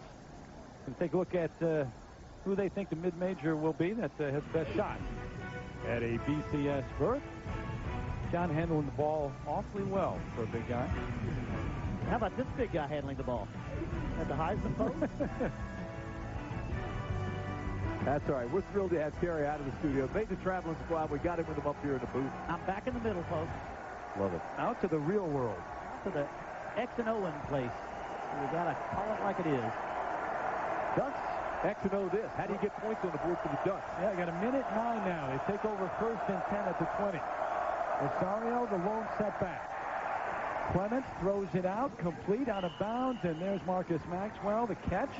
Second catch of the afternoon for him. Clock stops. Well, most importantly, you throw it to the sideline. You throw it once it's either out of bounds or caught. Don't throw across the middle dangerously, because 10-0 isn't so bad at halftime. 13 or 17-0 is. No, I tell you, guys are all over it, though. Work those corners. Work those corners. Why? Because Perkins and Macy, the cornerbacks for Oklahoma, are both 6 feet. These guys that they're throwing to, well, you look at Maxwell, there's 6'4". You got Day 6'4". You got Williams 6'2.5". Use that mismatch. Go after these corners right here. Clements going to throw it out on the screen, and what a hit. Rosario caught it, but Rufus Alexander. Now you know why they call him Roo and chant his name every play. This is his first start, but it won't be his last. This guy is going to be something special. The speed is what he got. You can't coach speed. Watch him outrun the blockers. Yeah, he dropped it before he had control, so they're going to call it an incomplete pass, and that's a good call. Stites has to get out there and make that block. He was slow getting out there, and that was the difference. Maxwell and Williams to the near side. 3 receivers set. Sooners showing blitz. Here they come. Pick it up nicely initially, but nowhere. And look at Clemens just moving the pile. Across the 30, it looks like he's got an Oregon first down. I tell you, he ran the ball last week more than his running backs. 12 carries, 68 yards. That time, he just wasn't going to be denied. He was carrying 3 guys with him for the first. You got to think those offensive linemen kept pushing the pile and kept pushing the pile. I have to wonder if those offensive linemen weren't pushing their own quarterback. Mike Bellotti burns his first time out here. 215. Clements is 215 pounds. That's a heck of an effort right there. You could be kicking your way to $1,000. 49 seconds left until half, and Mike Bellotti taking a strike perhaps as he's got first down after his quarterback drove the pile across.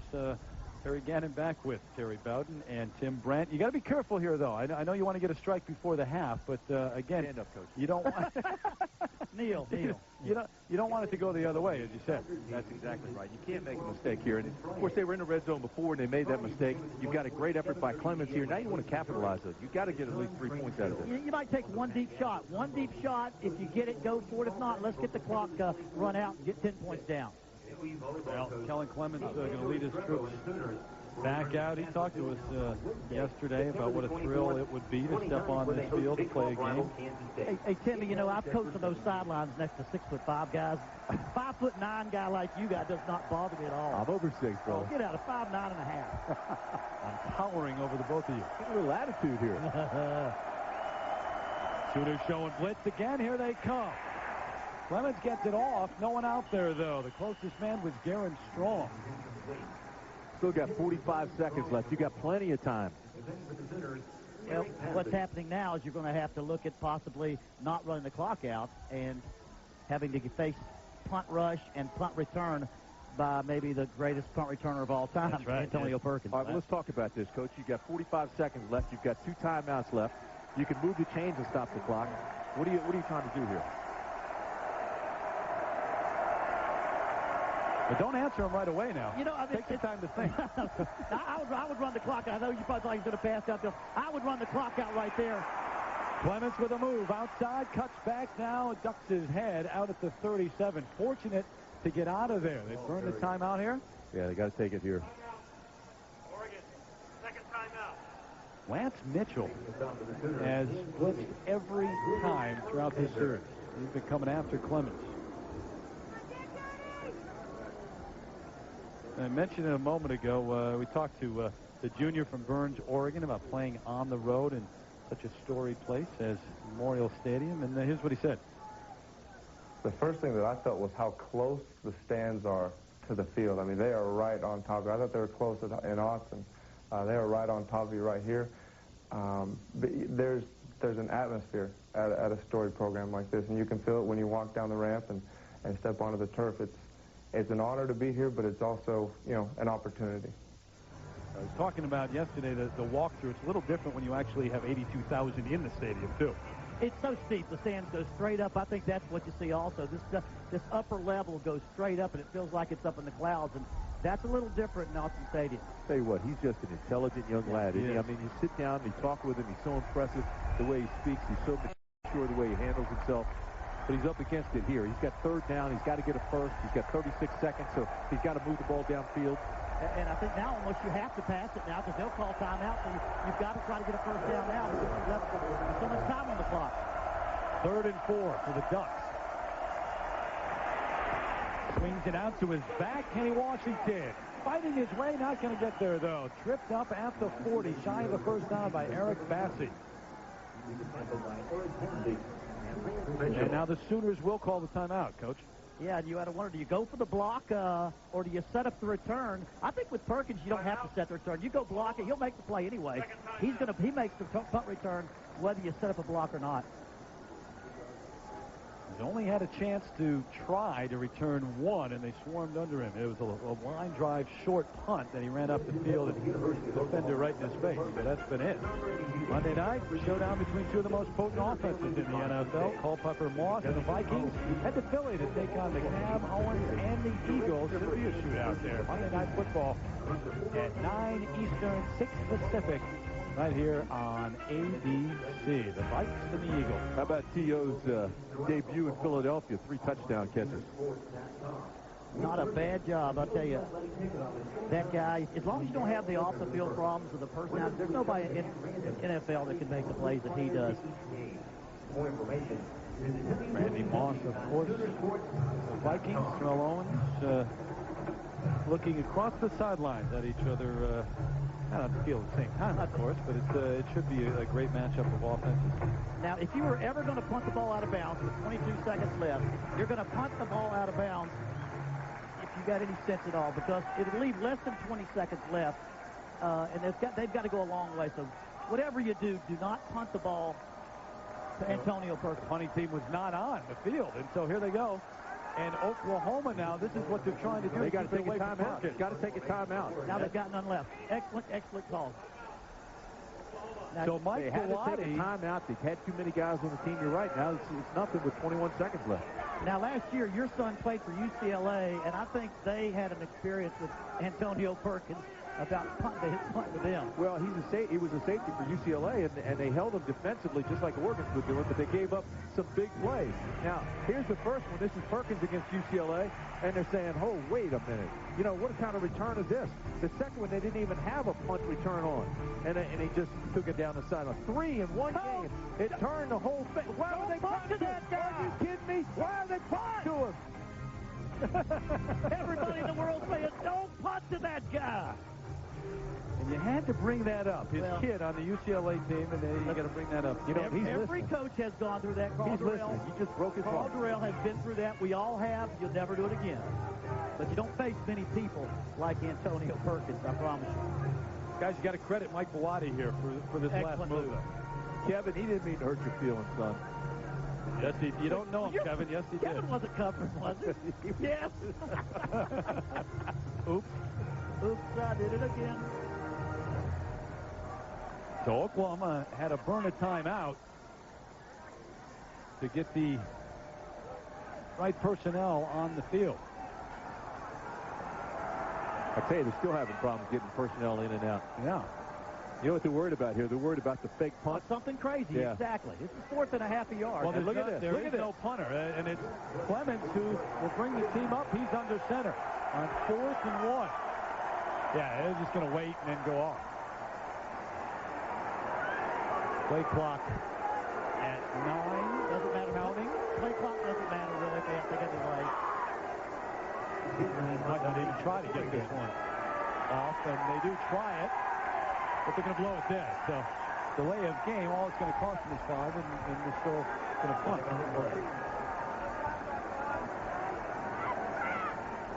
Now, if you want to irritate a Sooner fan,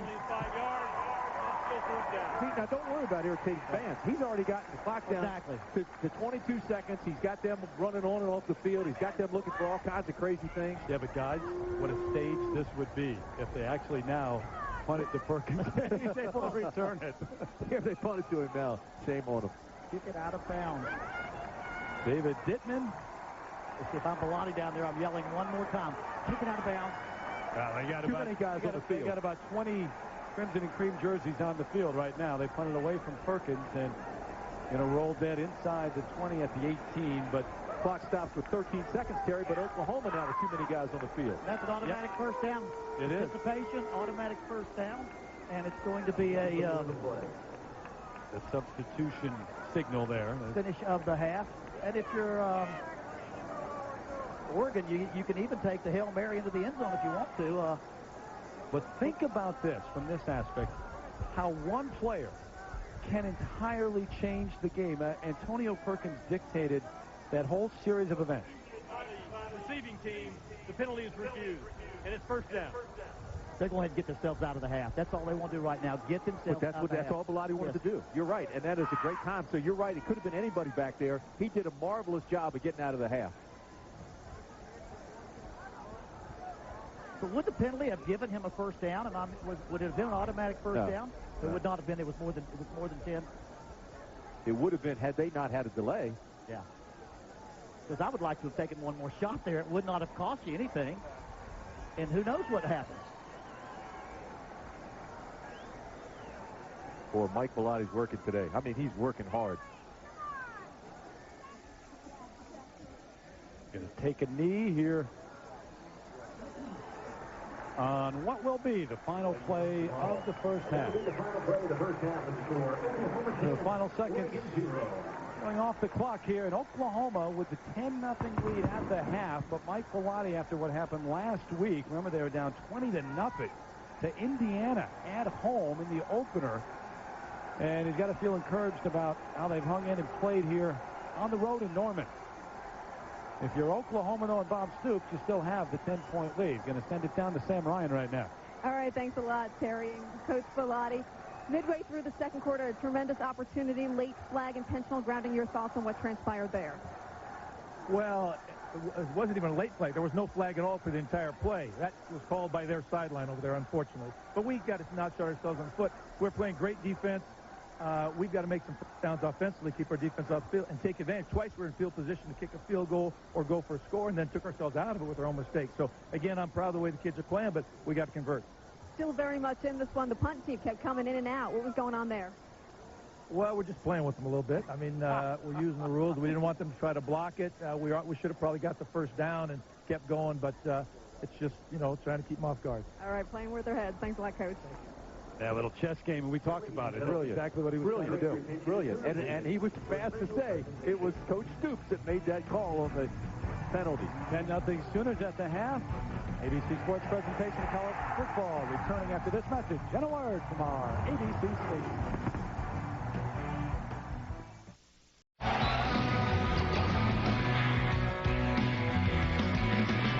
Sooners up 10-0 here at the half over Oregon as the Pac-10 is in town to take on the Big 12. Hi again. Welcome back. Terry Gannon along with Terry Bowden and Tim Grant. Play a little Bowden ball right now and tell me why Oregon is still in this thing. Bowden ball says that if Oregon's going to have a chance to win this game, they can't give up the big play. Adrian Peterson right here scrambles for 32 yards. The only play Oklahoma has over 25. They haven't given up the big play. No, and Oklahoma has played very well defensively, but, Oregon has hurt itself. Oregon got down to the 23-yard line, should have come away with points. 2 big penalties. They hurt themselves, took themselves out of field goal range. Then again, they crossed midfield, had a good drive going, and they turned it over with a fumble. So Oregon hurt itself. You got to give the credit to the defense a little bit, but, yeah, Oregon's killing itself. But Oregon will receive here in the second half, working against stingy Oklahoma defense. You can't fall any more behind here and expect to come back against this defense. Yeah, no matter how many big plays they hold Oklahoma from having, they don't seem to have the chance. So they got to score points if they're going to have a chance too. Mike Bellotti deferred after winning the toss in the first half. So Washington is back deep along with Ryan Shaw, and they're going to keep it right there. 8 yards deep. No chance to bring this one back, and Carlo hasn't given them a chance all day long. Take a look at the Pacific Life game summary. We'll show you what we were talking about at halftime. And as you look at the statistics, I mean, you can look at this. This is all well and good, but see these penalties right here? 4 for Oregon, and 2 of them took them out of range. The 3 for Oklahoma didn't really hurt them that much. Then you look over here, you see the time of possession, and, of course, it's been dominated because of this. They're dominating in passing yards, total yards. Pretty good first half for Oklahoma. Oregon now has to correct its own mistakes. Yeah, but those numbers are good in relative to Oregon's numbers. They're not really good compared to what Oklahoma usually does. 54 yards of rushing for Oklahoma is not a great first half. Cooper's microphone's not working, but speak up, lad. Legal procedure against the kicking team, and the flag was back at the 35, so they're going to do this again. Am I allowed to talk over him if his mic's not working? Just curious, I don't know. Why should the official be any different than Terry and me? If he's not going to take his opportunity, then I'll tell everybody what's happening. You got to learn how to flip the switch. Yeah. Learning a little bit. Still a rookie. Mic test. Check 1, 2. All right, fellas, tee it high, let it fly. Let's get this thing going. I think the 2 coaches were the MVP of the first half. Both did an outstanding job. Bellotti right there at the end with his clock management, and Stoops calling the intentional grounding. Hey, how about Bellotti coming off the field at halftime to Sam? I'm just playing with him a little bit. You got to love it. Yeah, Bob Stoops with the call on the intentional grounding, saying you could read his lips, saying he was in the pocket and he threw it away, and they threw the flag after he argued. You know, one thing I think that has really been shown here today, the Voracek gets suspended. He gets kicked off the team for the year because of his altercations, and then all of a sudden the defense is playing as well as it's ever played. So it answers the question we had earlier. Would that have an effect? Would they lose focus? Absolutely not. Not on defense anyway. They have just that's where he is, suffocated. I know. It didn't hurt him at all on defense. It was going to hurt him somewhere. And in Washington, they bring this one back. He is 2 yards deep coming out. Reversing field. He's got some room to the near sideline. And across the 40 to the 43, and it was the kicker, Trey DiCarlo, who made the hit. First opportunity he's had to return one today. He took the opening kickoff last week and took it 100 yards only to have it called back. Here he has a great return, gives Oregon terrific field position right out of the gate. First team Pac-10 kick returner last year, but DiCarlo gets a ton of credit. If he doesn't turn him back in, watch DiCarlo, the kicker, at the end of this play. Well, they overran their coverage. Exactly. Then he cuts back, and now DiCarlo's got to be the safety valve. If he doesn't cut him back, this thing goes the distance. And guys, again, go back to the coaches. You don't know this, but it's not just instincts. You know, Mike Bellotti has talked about the quickness of the defense and overrunning the coverage. 1st and 10. Straight ahead, a big hole for Terrence Whitehead, and he's out to the 47, maybe the 48. Terrence Whitehead. The junior from Crenshaw High School in L.A.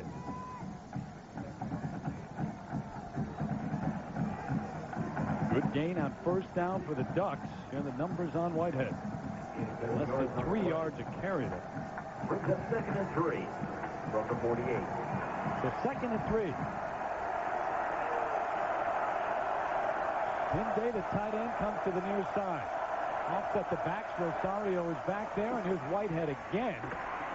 Hit hard, but he's got the 1st down for Oregon inside Oklahoma territory at the 47. Hit hard is exactly right. And I'm telling you, there's some hard hitting going on everywhere. Let's take you back to the kickoff. Watch Kayron Allen get nailed. Bam. Woo. Hello. Now watch. He tries to get up. Kayron Allen first says, where am I? All right, I'm getting back into play. Boom. Oregon's coming out, and you better have your head on a swivel playing the Ducks here early in the 2nd half. It took them a while to get up the 1st down. You want to play college football? Take a look at that. Hello. 1st and 10 Ducks. the 47 of Oklahoma. Rosario in motion. Clements on a roll, going to throw back to the other side of the field. Got a man out there. It's Williams, but he overthrows him. Demetrius Williams had a step. That's a wake-up call, though. Clemens has a rifle for an arm, and now Oklahoma knows that he's got the ability to go that deep. Eric Bassey, I think, held him up just long enough, knocked him off balance, so when he passed him, he wasn't at the same speed as when he took off, and so that's what forced Clemens to overthrow the ball. You'll see that right here. Watch the cornerback at the top of the field. He'll get just enough contact right there to slow him down just a tad, and that's the difference in the ball right there. Biggest play, as you mentioned, for Oklahoma was Peterson's run of 32 yards in the first half. The biggest play for Oregon was the pass interference call, which became 15 yards. They had tough running. Terry, they're picking up 5 yards a clip here running the football. Well, this is the four starters back from last year on this Oregon team, led by Adam Snyder and Nick Stice. These are the strong offensive line, and they're big kids. I think the West Coast and the Pac-10, you see big offensive line. Sometimes those in the East and the Midwest think this is the only place we've got big, tough football players, but I assure you, they know how to play. A little shake-up in the line this week West Coast as well. Ian Reynoso getting a start. Mike Gilligrane started last week. 3rd and 6 for the Ducks. Maxwell in motion. Going to blow it dead. Flag on the play back in the secondary. Prior to the snap, a delay of game by the offense. Penalty is 5 yards, and it's 3rd down. That's going to drive them crazy, and it's going to drive that man right there, Mike Bellotti, crazy. They hurt themselves in the first half when they had something going, and they're doing it here again. You had a manageable 3rd and 6.5, 3rd and 7. Right. You got a 3rd and 12, and you had a good drive going into the other team's side of the field. The drive killer. Yeah. And now you got to come up with a big play. Anytime we saw this situation in the first half, Oklahoma came with the blitz. 3rd and a long 11. They're bringing the blitz again. Here come the Sooners. Clemens under pressure, steps up, throws over the middle, incomplete. A diving attempt by Maxwell. That's one he should have had now. Kellen Clemens made the perfect scramble, perfect throw. That's the one Maxwell's got to make right there. There it is, right there, wide open. Oh. Dig right across the middle, and you got to make the play. Comes off his shoulder pads, chest plate. Well, they blitzed 6 people that time, and if you don't get to the quarterback, that's almost the rush fault more than the cornerback's fault. Antonio Perkins back at his own 10. Got to get a chance. Fair catch. And 38-yard punt. I'm not sure I'd stand there and talk to him. You don't want to talk trash to Antonio. You've stopped him to this point. Exactly. Be thankful. Don't rile him up. Professional performance by your OU. Hard-hitting game here in Norman. Ouch. Still 10-0 Sooners.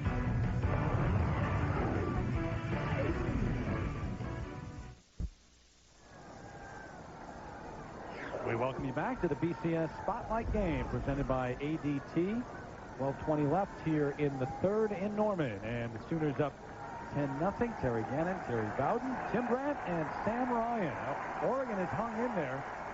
Moved the football here, but forced to punt. And the fair catch, a little surprising maybe that Perkins with a fair catch on the 10. I was very surprised. He had a chance to make something happen. He had no chance before that. First chance, didn't take it. Adrian Peterson in at tailback, going to get a chance here. Breaks through the line, leaps over another one, and out to the 18. Let's go to New York and John. Terry, this Verizon Wireless update is for you and specifically you because your Wolfpack against the Ohio State Buckeyes. C.A. McClendon from 11 yards out for the touchdown. NC State on the board for the first time. Not like one of your sweet jumpers, but it's 16-7. They trail the Buckeyes. Terry. Some love all over the place here. Oh, my goodness. See, now he's beaten up by Maryland Terrapins, but John's giving you props. Hey, McClendon's got that look on a rainy day in Raleigh. Hard hitting continues right at the line of scrimmage. Bobby Valenzuela teaching the freshmen all about college football. The Sooners have had very little success going between the tackles, but when they get on the edge, They pick up some gainers. Watch how they close this down. They try to slant. They pull the tackle. They bring it over. They put him in front. It doesn't help. They're just there filling. Valenzuela just kind of jumps up in the hole and makes the pop. You think of Oregon, you think of quarterback, Sammy Parker. Hey, they had 2 defensive tackles go early in the second round of the NFL last year, and they're even better on the front this year. 3rd and 3. Oklahoma has been terrific for much of the day and season so far. On 3rd down, quick strike. There's the man. Clayton, who is just crushed at the 27. He holds on for the first down, his 5th catch of the game. Anytime they're in a tight fit situation, Terry, they look for number 9, Mark Clayton. They just know he can clear. They know he's going to separate. He's got that ability to separate. Not a big guy. Then he takes a pretty good punch here by J.D. Nelson, and you know who got shaken up? J.D. Nelson. He's got hands. Mark Clayton's got hands. When he gets his number called, he makes the catch. You won't see him drop very many. That's why they got a 1st and 10. Well, the all-time leader in receptions, passing Griffin here in this game. Quinn didn't have a bad game last week in the NFL. White going up top. Good coverage that time. Interference. Flag on the play. Coverage a little too good. It was Sam Hughes, and he got physical. You watch the end of this. Sam Hughes throws his right arm and throws a bar up on him to hold him back. Here you are at the top of your screen. Now he'll turn and run. This is good coverage to this point. Now he's running. You got to look back, but watch his right arm. See his right arm over there? Just holding him back. You know, he didn't have to do that. The quarterback had made the decision that it was covered. I think he overthrew it. I'm not sure the ball was catchable. I agree. I agree. Which obviously it has to be catchable, but Pass interference on the defense, number 14.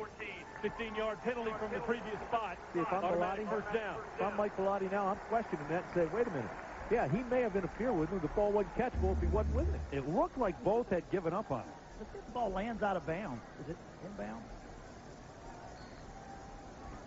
Can't see it from that angle. Big play keeps the drive going. This thing started on the 10-yard line. Oregon had a great first series, backed them up on the 10. First down at the 43, and don't see that very often. No, not out of Mark Clayton. No, exactly. Prior to the snap, a false start by number 9 of the offense. 5-yard penalty. It's still first down.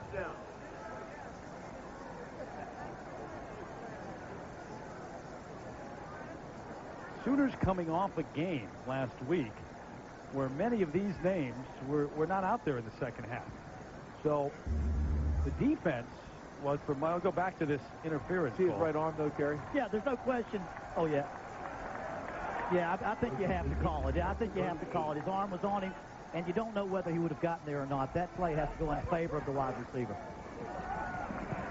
Juwan Jones back in the game, bouncing out across the 40, close to the 45. Actually, it's Peterson who is in there. But this crowd seemingly looking for something to cheer about right now. They've gone quiet. But every time Peterson runs it, they cheer like crazy. He is the favorite Sooner right now. I mean, they are so excited about him. He's a true freshman. Everybody knows the #1 player in the nation last year. Ran for 32 touchdowns. This year, he's got 41 carries, 235 yards with the Sooners. So every time he touches the ball, look at this. He's picking up 5.5 yards a carry. And most of that yardage is after somebody grabs him because you can't bring him down with an arm tackle. White on the roll. Swinging it out across midfield to the 45. J.D. Runnels, the fullback out of the backfield. That is the perfect call for that defense. The defense is aggressive. It's coming hard. And so what does he do? Play action. He runs the waggle. Goes away. Lets the defense run themselves out. Bring the fullback back under. And there he is wide open in the flat. And, Coach, maybe a play that wasn't in the playbook last year, or at least it was modified, because now you've got a Jason White who's much more mobile. He had no bootlegs or nakeds like that where you fake the play action, roll the opposite way. That's one they had no chance of seeing. Remember, Oregon wants to look at Kansas State and LSU from last year. They never saw these plays. Oregon needs a turnover. They have to have something happen. There's Peterson. Look at the freshman. Finally brought down at the 40 by Demetrius Spates. Back up. Strong safety from Oceanside, California. And what I was talking about, Oregon had to go back to last year and look at Kansas State, who ran two-back offense, LSU ran two-back offense, but back then your quarterback was limpy. He was gimpy. He couldn't run. and Jason White had no nick, so that's not part of the offense that they studied. This kid is special. Oh, he is, isn't he? And you know, I said they're obsessed with him. They're obsessed with one question: when does Peterson start? And Coach is quick to come back. Coach Stoops says, hey, wait a minute. Kawan Jones has 1,716 yards and 30 touchdowns during his career here at OU. You do not take him out of a ball game. No, I mean... By the way, guys, Wes Sims, the player who is down right now, left tackle, the senior from Weatherford, Oklahoma. But you're right. It really doesn't matter. I mean, it doesn't matter if Peterson starts or not. He's getting as many carries or more than Kawan Jones right now. Well, it does matter, though. Because it may matter if you take Jones out. The guy that's carried the load and has worked and has given his career to you. And it matters in that way. Right. But you're right, Gary, as far as the reps. He's getting the same amount of carries. Folks, so many people don't understand when you build a program and you build it where people work hard to become seniors and become leaders, your coaches must respect those kids because those younger ones see what they do. You better let them start even if you come bring them off because that's how you build the continuity of a great program year after year after year. Kawan Jones learned from Quentin Griffith, who is now starring in the NFL. And now Jones the one teaching the youngster Peterson, who gets another try. The far side again with the vertical and run out of bounds, but not before he's got a first down. His athletic ability with his size at 6'2", 210 is almost freakish. You get him out on the corner like that, and then you got a guy that big that can just leap and hurdle and cut and twist. Just watch his feet. He's got the edge. Boom. Jumps over one. Special. Anytime you've got the speed to bounce out like that and hurdle people. Ryan Killiam saying, where did he go? Even you can't coach that, Coach. And you're a great one. Great coach, I know. I think he could. I don't know. Peterson with 71 yards after gaining over 100 in each of the first two games. White going up top. Got a man wide open. Will People touchdown Sooner. Turn out the lights. The party's over. All that is set up by that great running attack, folks. We talked about Adrian Peterson. Hold on. Oh, there is a flag back at the 40. Relight the candles. Party's still alive. Turn the lights back on. I was going to say, I got a job to do. Don't put those candles out yet. I got a bunch more to say. But you know how the running game, we talked about Adrian Peterson. Holding on number 79 of the offense. Penalty is 10 yards. It's still first down. Chris Mesner. Well, that's when you really hate the fact that they call out your number. When you bring back a touchdown. Left tackle. There he is, 79, right here. See the right arm? Got beat on that first move. When you lose that first move, now you got to make up for it. That's when you hold. And remember, it was Wes Sims at the left tackle spot who was injured just a moment ago. That's why. The penalty moves the ball back to the 44-yard line. First time in there, not sure how the defender rushes. You haven't seen him a bunch of times, and so you're not used to what his moves. So it's 1st and 20 now as they bring it back.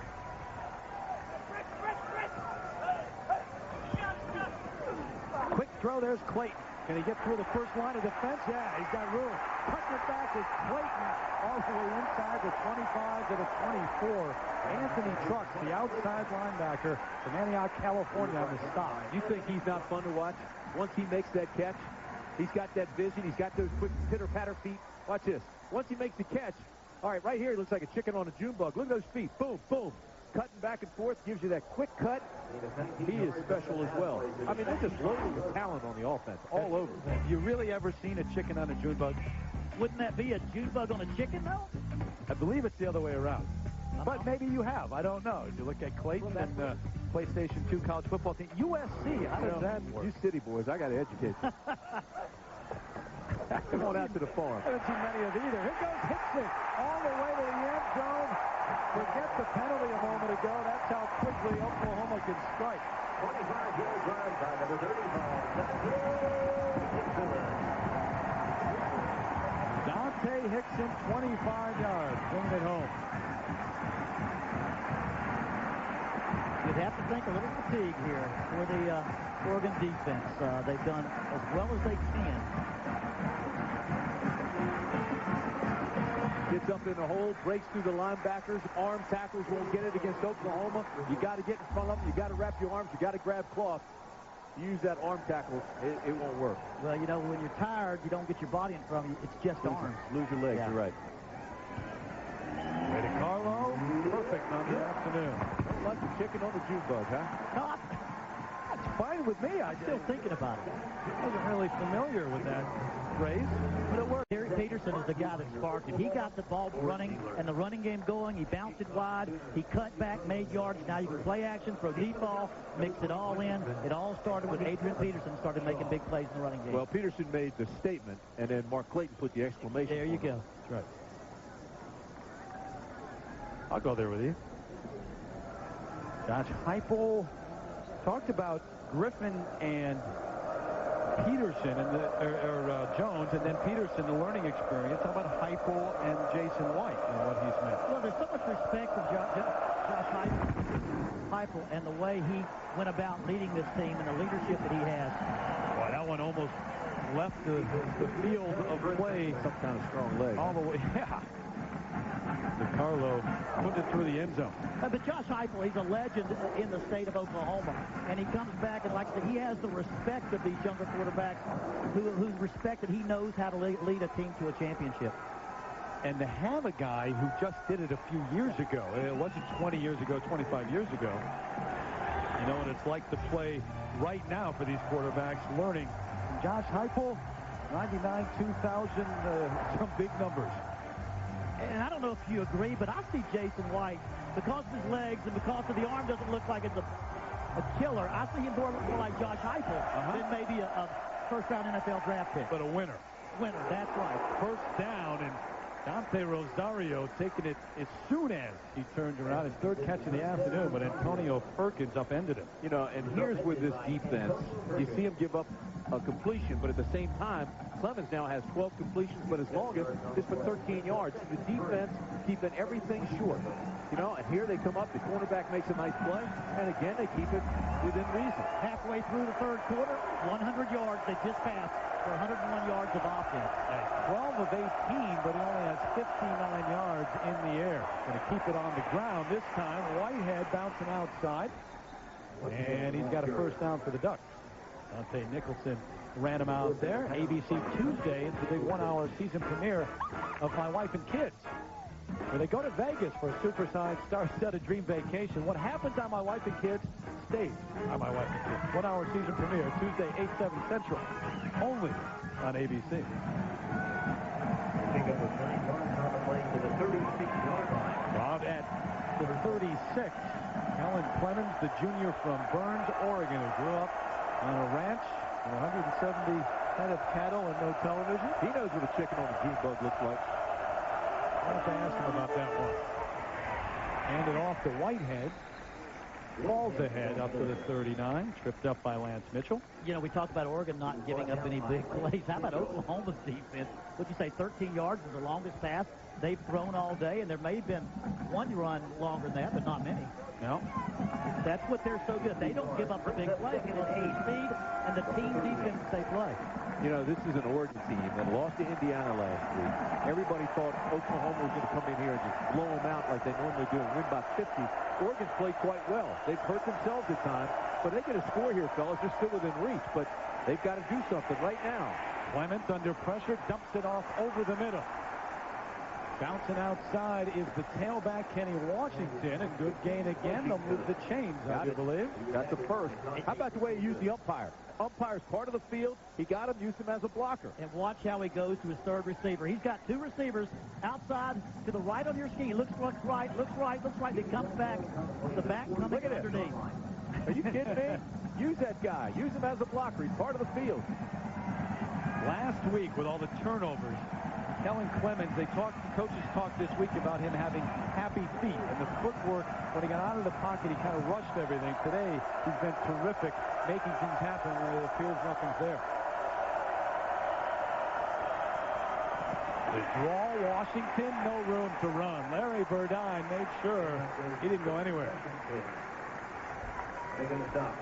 Larry Burdine. So the guy who reads Danielle Steele novels, watches figure skating, can move when he gets beyond the line. Well, he is a big guy that can move. It was Perkins that made the whole double deal work. Yeah, he made a stop, stutter step, and allowed the pursuit to get to him. Verdine does get there in a hurry, though. 6'5", 254. Loss of 3, so 2nd and 13. 4 receivers set. Terrence Whitehead, the lone setback. So Whitehead spins away, Knights through the hole and still up. Close to another first down for the Ducks. He may have it at the 43. They spread wide receivers out to both sides to keep the box down to 6 people. They took everybody out of the box, so the defense could not outnumber them. They got a helmet on everybody. Then Whitehead makes a nice spin move and made something happen when nothing was there. But again, this is great coaching. I mean, spread them sideline to sideline, and you create space. You do that, and it allows blockers to get a hat on everybody. So every red shirt has a white jersey in front of it until he gets into the secondary. Gain of 13 on the play. Whitehead now getting a rest of 48 yards on the afternoon. 1st and 10 at the 43. Quick throw out to the flat. Jared Strong bounces out. Not much going on there at all. Eric Bassey, good coverage. Bounced him out of bounds. These cornerbacks rarely miss a tackle. There he didn't quite lock up, but bounced him out of bounds. No extra yardage on like an outside screen. The old slip screen outside did not get the extra yardage. Gaining yards brings up 2nd and 9 from the 42. Going into the game, the Oregon coaches talked, and we really thought that to be able to utilize the tight end, Tim Day, quite a bit, but it hasn't been the case. They've tried to. They've tried to get to him. I've watched the quarterback, and I've watched his route. They've covered him very well. Got a couple of catches, that's it. It's changing the play, boys. Play clock under 5. Runs the option to the near side. The pitch is out. Washington cuts back inside the 30 to the 29. They'll move the chains again for the Ducks. And now the sustained drive here in the second half. What a great audible. Great audible. Cheating to the field side, or the short side, the sideline side. He went wide side, ran the option, and broke him down defensively. Hey, and don't tell me Oklahoma has seen this team run the option. Pitch man did not slide out and cover the pitch. Oregon has not shown the option. I promise you. Look at this. Oklahoma couldn't prepare. They put 49 Jonathan Jackson on an island. He had to commit to the quarterback or the pitch man. As soon as he puts that first step to the quarterback, You played 9 technique at Maryland, though. You saw a lot of options. That's not an easy thing to do. Oh, I know. Gain of 12 just inside the 30-yard line. 1st and 10. Almost a mix-up on the play, but he's going to go up top. Dante Rosario. Touchdown, Oregon. You know, they talked about sliding that fullback out and using him sliding out of the backfield. 30 yards to the end zone. Rosario, the sophomore from Dayton, Oregon. Last week they got behind and could not throw their fullback, and Mike Bellotti said this fullback has a chance to redefine the position at Oregon. Blocker, runner, and catcher. What a nice play. They used their tight end right there to use a skinny post. Sent the running back behind him. Here comes Rosario. The ball was perfectly thrown. Put nice air under it. Really did. Jared Siegel on for the extra point. His first opportunity this afternoon. Just tied the all-time scoring record. Impressive drive, folks. The Ducks will not go away. They just keep nibbling at them. How about this? Perfectly thrown. Clear him out with the tight end. Hit the fullback. Here comes Oregon.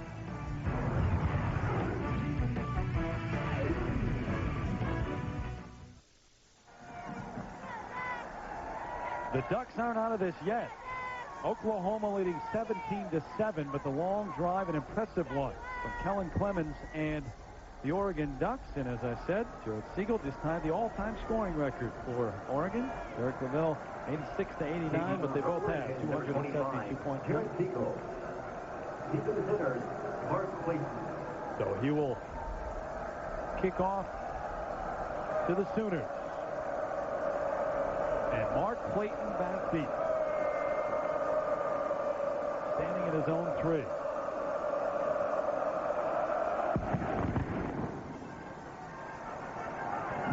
Clayton at the 9. Couldn't get outside. Stopped at the 21 by Aaron Gibson. Terry, let's go back and look at the Chrysler passing playbook. And this is a perfect play by the Ducks. The tight end will take this linebacker, Nicholson, with him. This is the back. He'll take Perkins with him. And here comes Rosario. Will slide right in here, and he is all alone. Go ahead and run it. You'll see They cleared out this side with the tight end. The back takes Perkins. By the time he looks down, Rosario is wide open, and Perkins can't catch up to him. That play was perfectly executed. Well, time and again, Mike Bellotti has put his guys in a position to succeed this afternoon. Bob Stoops trying to do the same on offense now. Adrian Peterson, the lone setback, going to get the call on first down. Back he goes the other way. Doesn't have the speed to get outside, though. Tripped up behind the line. Jackie Bates, the freshman from De La Salle High School. How about the strength of Anthony Trucks just to pull him down with one hand and flipped him? Well, you know what's happened? This defense has been able to sit on the bench and rest. Not only was that a great play call for the touchdown, but it was a great offensive drive.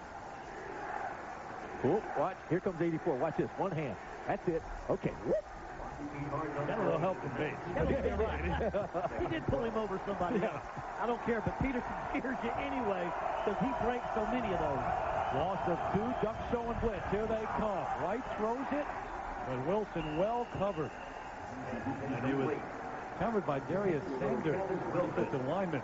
It was a zone blitz. Backed him out of there. Well, and the receivers ran hot routes. They ran just stop routes. One ran outside, ran a 5-yard hot route. The slot receiver ran a 10-yard hot route. And the defensive backs are playing a little bit closer now. They're not as much afraid of the speed. They're playing much closer in man coverage. Hey, how much momentum would Oregon have if they could stop Oklahoma now on 3rd and 12?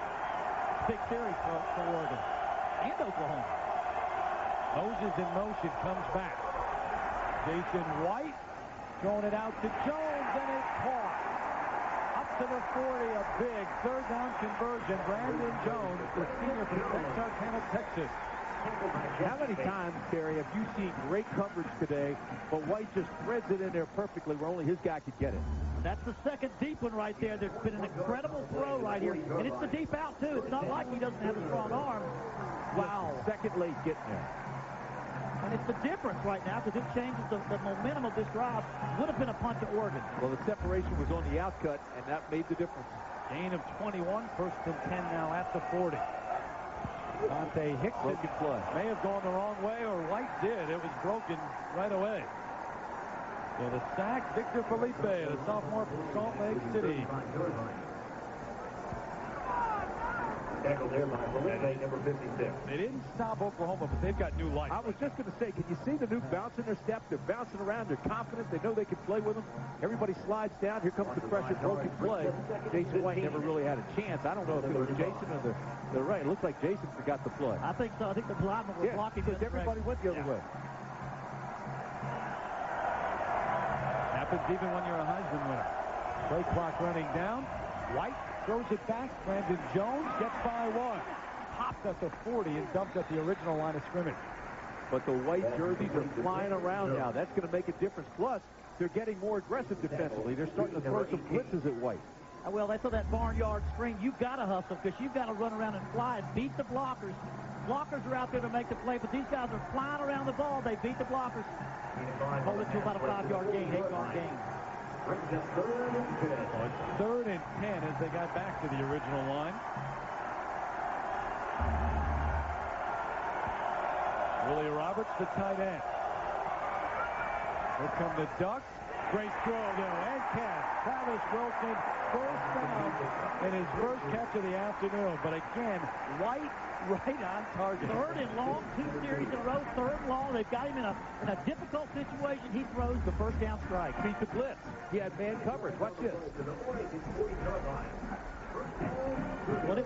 I'm telling you right now, Jason White sees man coverage. He feels like he can beat it every time. And it was a wasted blitz, too. A wasted blitz. They blitzed from off the line of scrimmage. The safety couldn't have gotten there in time to sack him if nobody would have touched him. Joy's art and drawing, just like you, Coach. Does he have an in-sync notebook, though?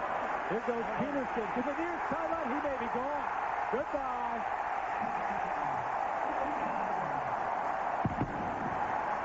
No flag.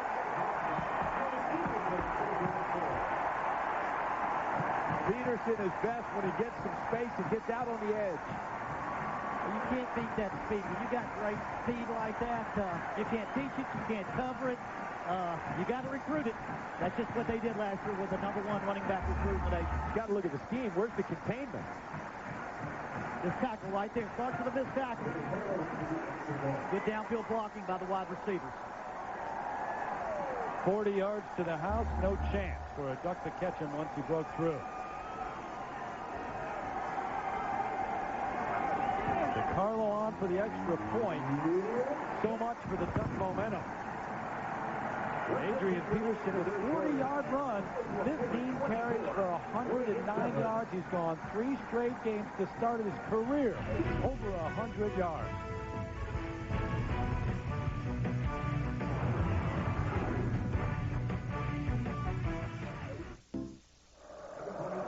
No freshman back has ever gone over 100 yards.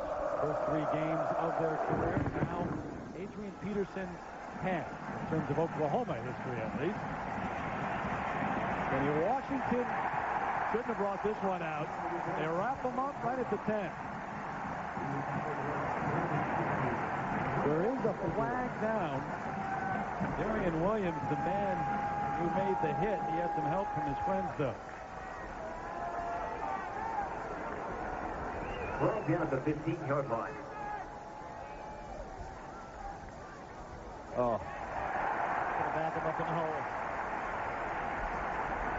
Well, you get the touchdown with Rosario. You get on the board. It's 17-7. Your defense is playing well. It's got new life. The 2 key third down plays just buried. You hold them to a third and long, they make it. You hold them to a third and long. Personal foul, number 88 on the team. The penalty is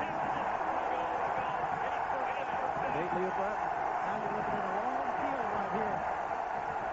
95 yards against one of the best defenses. It's not the best defense in the country.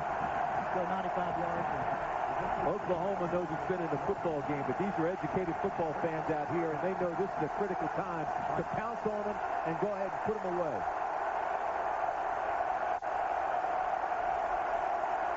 First down just outside the 6. Rosario with another catch. He's got a first down. And, well, you talk about redefining that position. He has done. He has. And Oregon, give them a lot of credit. The Ducks just continue to play hard. They continue to make plays. They aren't quitting and going home. They didn't wilt in the 95-degree heat as some suspected. They came to Oklahoma. They came with a mission. They want to show they're better than the team that lost to Indiana, and they played extremely well. They're not stopping. They're not quitting. Rosario's got 10 catches and 3 touchdowns in the last 2 games now. First 2 games of the season. If you're going to run the I formation to be successful, you've got to get a tight end and a fullback with catches, or they're going to focus on your tailback and your wide receivers completely. First down at the 18. Washington runs right into a wall. And we go to New York and join John once again. Terry, it's time for the singular All-America Player of the Week. You can vote for this, and one vote might go for Sonny Cumbie. 447 yards passing and 4 touchdowns. This one to Jared Hicks, who also had 216 receiving. Text the word player to 64444 or go to ESPN.com, keyword singular to vote. Texas Tech, by the way, pretty good score, 70 to 35. John, you score 35 points, you figure you're doing well. You let the other guy score 70, it's not the story. Second and 12, Clement shovel pass underneath, and there's Whitehead with room initially, and across the 25 to the 26. Utah pass. Utah pass. Bob Stoops on the sideline trying to get the fans up and yelling and screaming because he wants them to hold them this side, get the excitement in there, and get them where they hold them here, they can break their backs in one more score. He was complaining about something, though. I don't know if it was a late substitution or what it was. End of the third quarter, new life on material for Oregon, but the Sooners back. We're back after this message and a word from our ABC station. Power play of the game.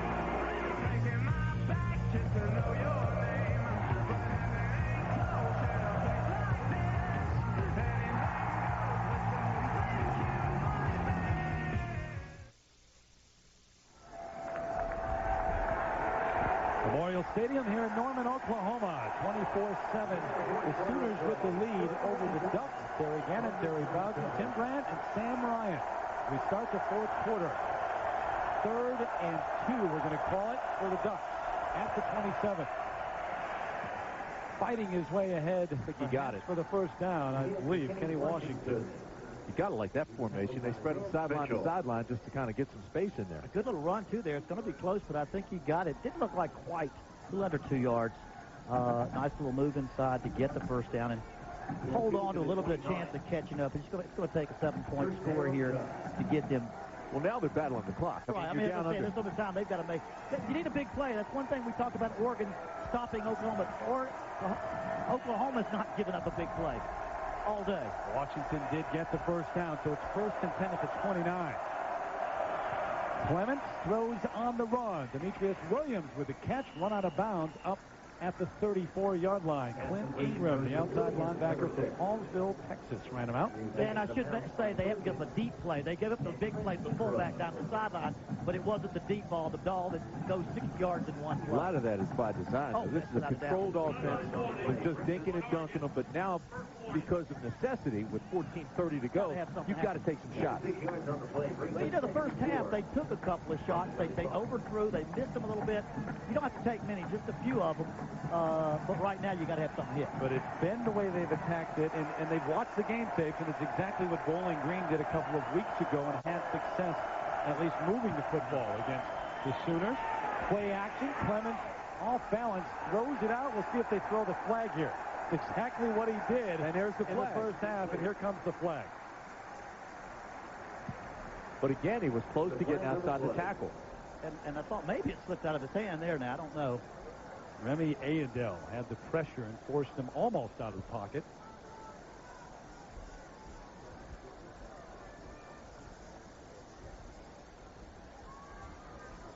First of all, let's see if that's what they're talking about. I don't know. No.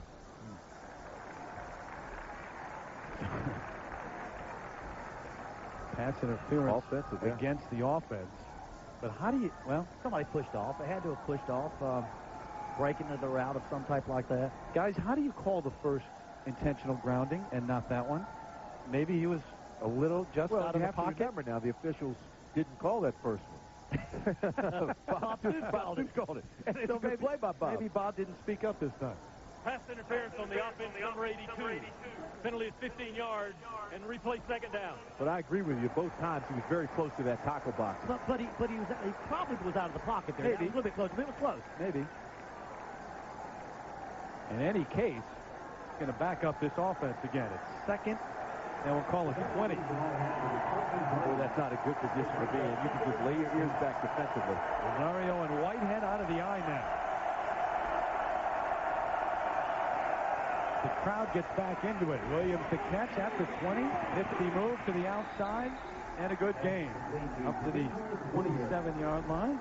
Demetrius Williams, the junior from De La Salle High School. And, of course, the number of players off that great program, a great team, De La Salle out in California. And one, unfortunately, that is not here, Terrence Kelly, who was tragically shot just before arriving on campus of Oregon. There's the TK in honor of him. All-American out of high school. 2 days.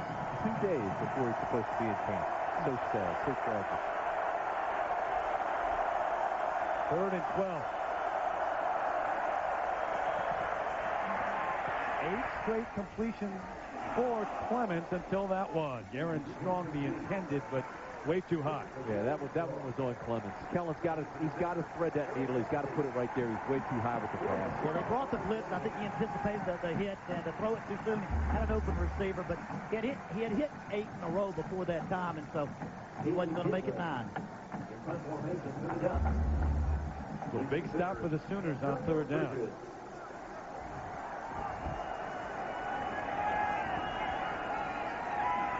They run the fake, not going to kick it to Perkins, and they've got an Oregon first down. Run out of bounds across midfield, and that's Keith Allen. They weren't going to punt it to All-American no matter what. Not only that, but we were just talking about Mike has had such a conservative game plan because he didn't want to make mistakes, wanted to stay in the game. Now he's got to take some risks. That is a phenomenal play. Well, you know, when you have to face perfect, that's about the 3rd thing they've done out of punt formation. I mean, how sweet is that play? Just let Allen run. First you fake it, you make it look like it's going to go to the right. You have a little reverse to Allen, and he picks up the first. That's a nice looking play. Trick still up the sleeve of Mike Bellotti. 1st and 10 from the 47 of Oklahoma. Put that one in your playbook, Coach. Well, you know something, there's two things going on here. When you come into this, and I talked to some Oregon people that didn't say this publicly, but one, you think if you play great, something might happen to win, but also you don't want to get embarrassed. You don't want these kids, you don't want to lose their confidence coming here, and Oklahoma just goes wild. And what they're doing right now, a play like that can keep this game within the distance, so you leave here with a little more confidence than if Oklahoma were to blow you out. I'm going to tell you something. Oregon is playing really good football, and they are going to be extremely dangerous in the Pac-10.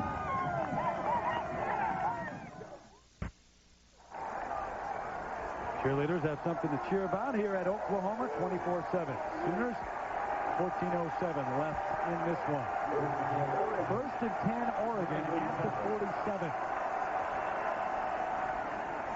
They run it with Whitehead. Back to the near side to the 42. Reminder, time permitting, the Thrifty Car Rental post-game report with John, Craig, and Aaron comes your way. Stay tuned for highlights and analysis from today's matchup. A little stiff arm from Aaron. It's not all glamorous out here. He didn't even shave when this game began. It's been a long day here in Norman. A little bit like Lyle Alzado. He did, you're right. 2nd down, swinging it out to Whitehead. Good gain and a 1st down. Terrence Whitehead goes back to what you were saying. They'll take a lot of positives from this game to the Pac-10 schedule. I mean, they played so well. That's why you don't want the score to get out of hand and look ugly, because they have played a super football game, and they're going to have a good season. Hey, fellas, they aren't even thinking about that right now. They're still thinking about winning this football I'm with game. you. Gain of 10 by Whitehead. But either way, they needed to do this after last week and what happened back in Austin. They played terrifically today, I think.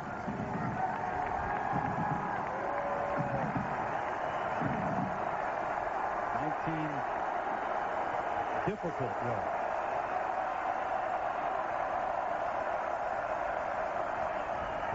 Clements with time, going to the end zone, got his man, but he overthrew Demetrius Williams. What an opportunity. Oh, Williams was there. Go to New York and John Saunders. Well, Terry, the co-defending national champions LSU in trouble against Auburn. You see they have the lead, but Jason Campbell goes 16 yards to Courtney Taylor. They missed the point after, but a penalty on LSU allowed them to kick it again.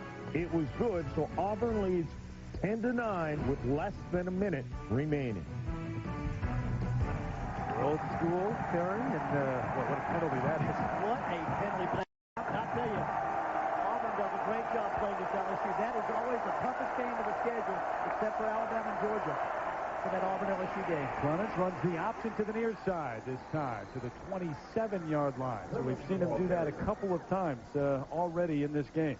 You know, talking about LSU, I thought they lost that opener at Oklahoma State against Oklahoma, and somehow pulled that out with very little time left. Well, the other team missed 3 extra points, but they're breaking a new quarterback. Most any time a team is breaking in the new quarterback like they are, that offense is not going to be as good as it was last year. They scored 9 points today. Case in point, NC State against Ohio State today, even though they are in home in Carter-Finley. Tennessee starts 2 true freshmen tonight, so around the country, new quarterback can cause you some headaches. They're on their feet here at Memorial for 3rd and 4 for the Ducks. Washington got the first. Fights his way near a 1st down. We'll see where the mark is. I said Oklahoma State and then Oregon State against LSU. I thought he had the 1st down, but there was a knock 'em back there. We used to call those knock 'em backs. When the back goes backwards instead of forwards, they called it a knock 'em back. Knock 'em back. You know, that's part of the, you know, there's a Bowden language that you have to learn. Got to learn about those knock 'em backs. That's right, dadgummit. First time out. I'm shaking my head a few times up here. He didn't hit the wad, did he? What's that? He didn't hit the wad. The wad. Oh, yes, the wad. You got to be able to bounce off the wad. Timeout, Oklahoma. Both teams down to 2. We'll step away, come right back. Up for the Ducks. Not even close to the 1st down with the mark on that last carry. So it is 4th and 2. And at this point in the game, Mike Filani says, yeah, we got to go for it where we are here on the 24. Empty backfield. You got to throw it or quarterback draw, one or the other. There's the quarterback draw. That's exactly right. Clements has the 1st down inside the 20 to the 17. Gain of 7 on 4th and 2. You know, again, they spread it across, empty backfield. There's nobody back there except the quarterback. That's the first thing I noticed. When you said empty backfield, I said quarterback draw. Absolutely. I mean, I'm thinking like a defensive guy. I see empty backfield. You know, the quarterback's going to run and he's going to throw. That's it. Well, the fact that the backfield was empty, everybody had to take off and cover them, so it's a good chance, even if you know it's coming, you can't stop it. Good call. Good call. Dante Rosario, the fullback, is the lone setback. Remember, they throw to him often. Got 5 catches already. Goes out to Williams, though, in the flat. Hard hit. Knocked out of bounds just inside the 10. Clint Ingram had some help from Perkins. That's the 5th catch of the afternoon for Demetrius Williams. Oregon's been so impressive. Take a look at the Nissan Drive summary. 15 plays, 84 yards, 4.5 minutes. Oregon still driving. They score here. Make it 24-14. You still have 11 minutes to go. That's the Nissan Drive summary and the story of the game to this point. Oregon doesn't play but one team, USC, that's close to this Oklahoma team. 2nd down. Clements with time initially. Flushed out. Down he goes at the 18. Couldn't keep his balance. Remy Ayadel. Out of Northeast Oklahoma A&M. 3 sacks. Is he a load or what? 302 pounds. They really like him, too. But, you know, I don't know if you get rid of that one. I know you want to make something happen late, but you got the short yardage distance. Try to make something happen, but get rid of it. Don't take the sack. Loss of 8 on the play. Here's Maxwell. Big guy, 6'4". Look for a mismatch. 3rd and 10. We'll see what he comes up with. Play action. Clements throws out to Rosario. That's been their man, but well short of the 1st down. Gets it to the 10. And if he doesn't take the sack, that play right there goes for a 1st down plus more. I guess that's the point I'm trying to make, although this late in the game.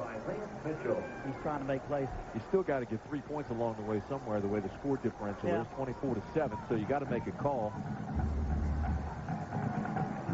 At the same time, you think you're down 24-7, you got to think, hey, I'm down at the 11, I got to go for 7. I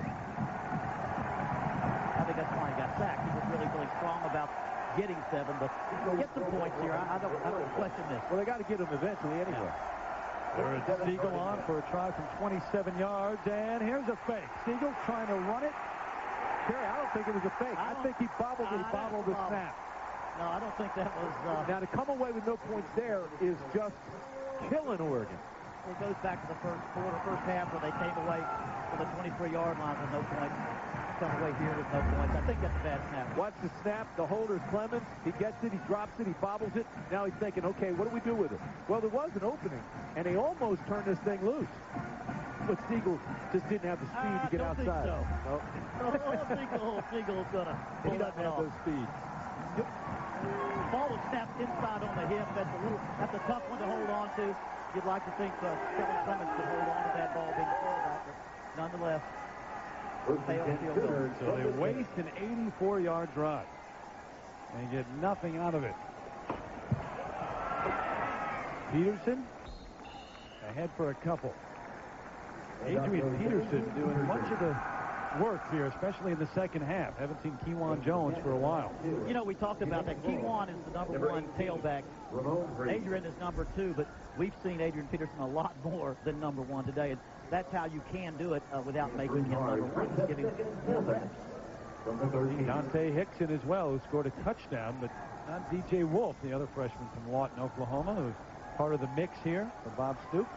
It's been a fun football game, though. A lot of big plays.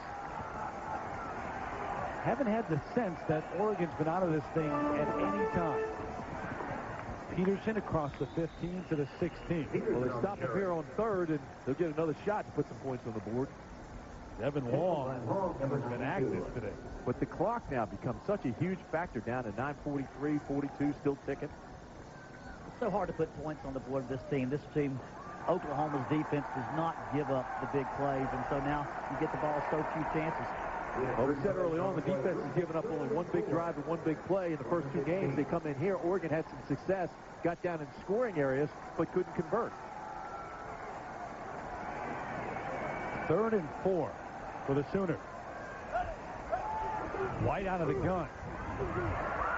To his tight end. Could have been picked off. Not a good throw, not a good choice right there. 3rd and 4, 2 guys right on the receiver. It's going to be intercepted and deflected. Not a good choice there. Don't be afraid to throw it away. Jerry Claiborne used to say there's only a couple things that can happen on a pass play, and 2 of them are bad. That's way back, but throw that one away. That one's 7 points the other way. Go ahead and punt the ball. There's a plus, there's a minus, and nobody wins. All right, now you need the 4 don'ts of the kicking game. Don't be off sides. Don't rough the kicker. Don't let the ball hit the ground, and don't clip. Aaron Gibson back at his own 47. Going to get a return. Ferguson, a line drive kick at midfield. Gibson, just crushed by Clint Ingram. Your eyes light up if you're Ingram. 35 yards on the punt, 5-yard return, and a costly return. Slobber knocker. Yeah, but you just don't want him to be hurt. I know. Oregon takes over. What a hit.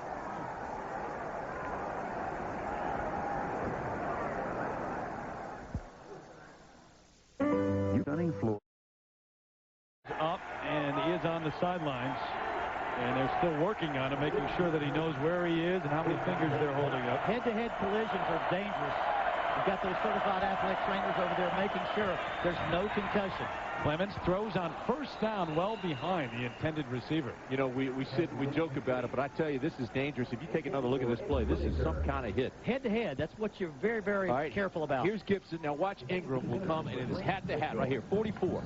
Bam! Tuck your tail, sky your eyes, drive, and you want to drive through the chest, but watch. His hat comes up high. They go helmet to helmet. And the knockout punch. But Gibson's okay. I've spoken to the National Trainers Association. They said they don't want people saying got his bell rung. Dinger, this is serious. When we talk about injury, don't make light of it because a concussion is a very serious thing. 2nd and 10 for the Ducks. Play action again. Clemens with time dumps it off. Williams the catch. Not much going on though. Who else? 41. Guess who? Rufus Alexander. What a start to the season Rufus Alexander has had. The sophomore from Baton Rouge did not start the first game. It was great Gayron Allen, but last week Alexander getting the start against Houston again this week. Gibson going to sit down and rest for a while with the cooling apparatus on his head. Clements over the middle, dumps it off inside the 30. Maxwell's got it down to the 27. Give a lot of credit to Maxwell for not quitting on the route, but all the credit has to go to Clemens, the quarterback, who bought as much time as he possibly could. You know, when you've got those red jerseys flying around and he sits back, watch how he's in the pocket. Looks to the right, now he'll come off him. You see him go over the middle, finally sees him, bought as much time as he could, and delivered the ball perfectly. And how about those big smellies up front now? I didn't see anybody close to it. They double-teamed too. I stopped all 4 rushers on the line of scrimmage. See, now I'm going to tell you the same thing I always tell Keith Jackson. Yeah, their mamas are watching. Don't call them smellies. They're big smelly. He said big and smelly. Big and smelly. Gave him some credit at least for being big. 1st down. Clements wants to run this. Doesn't want to get a hit like that, but gets to the 23. Lance Mitchell on the hard hit. A reminder, tonight's primetime lineup. Laugh till it hurts with America's funniest home videos at 8 Eastern, 7 Central. Then see who's crowned Miss America at 9 Eastern. That's tonight right here on ABC. 7:23 and counting here in Norman. And what's turned out to be a gorgeous day. It was 95, 96 earlier in the day, but the shadows creeping in. Not bad. Oh, we got a fan on. Oh, that's why it's cool. Whitehead breaks through. Down to the 12. Terrence Whitehead. He's explosive, isn't he? 5'10", 210 pounds, played well all day, one of the captains of the team. Both these teams have so much pride. Oregon's still fighting to get in this game, and Oklahoma does not want to give up another score. They've got so much pride on defense also. Look at him right here, split defenders, and then he's got that extra burst. Gain of 11, and not a bad 1-2 punch for Mike Bellotti with Whitehead and Washington. Brandon Shelby, the man who's on the turf and injured. Shelby is the nickel back. This it's been a nice slugfest in the second half. You know, it really has. I think 14-7 Oklahoma's way, but it's been a battle.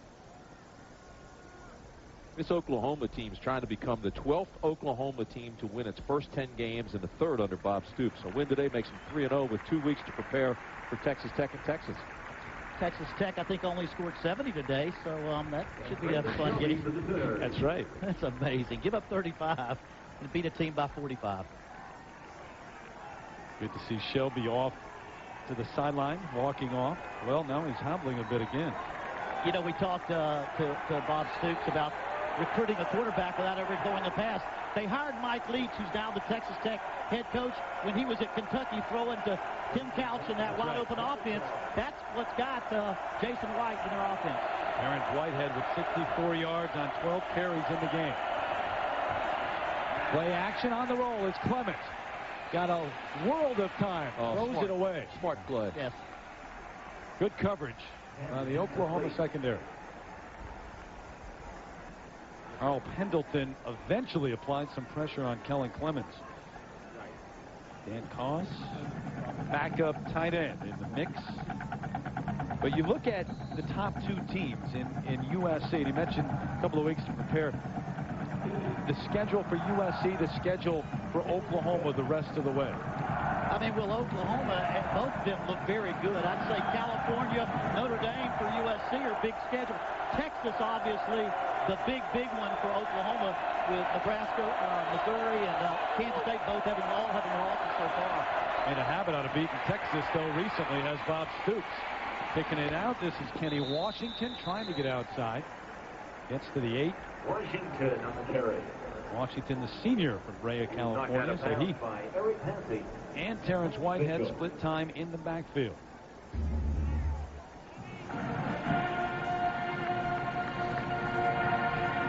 I'm telling you something about Ingram. Ingram is a good guy, but he's got bad intentions. He flat out hits folks. Well, you know, if you're going to run that option with a passing quarterback, you've got a chance to get that passing quarterback in.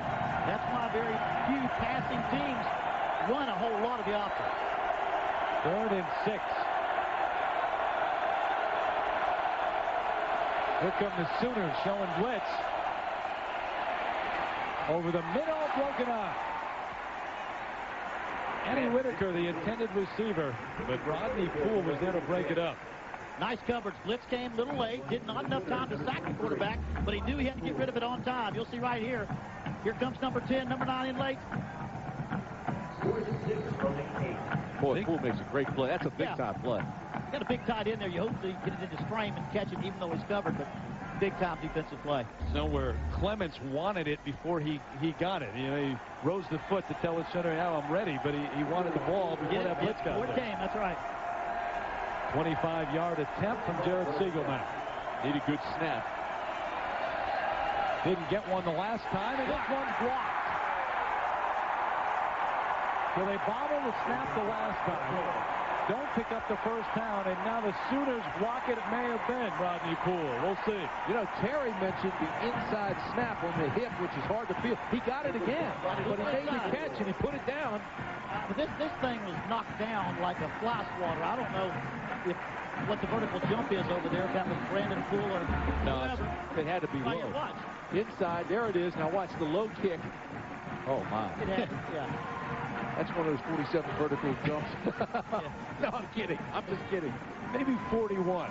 Maybe 42. I tell you what, though, that's illegal this year. You can't jump with that. That's an illegal play.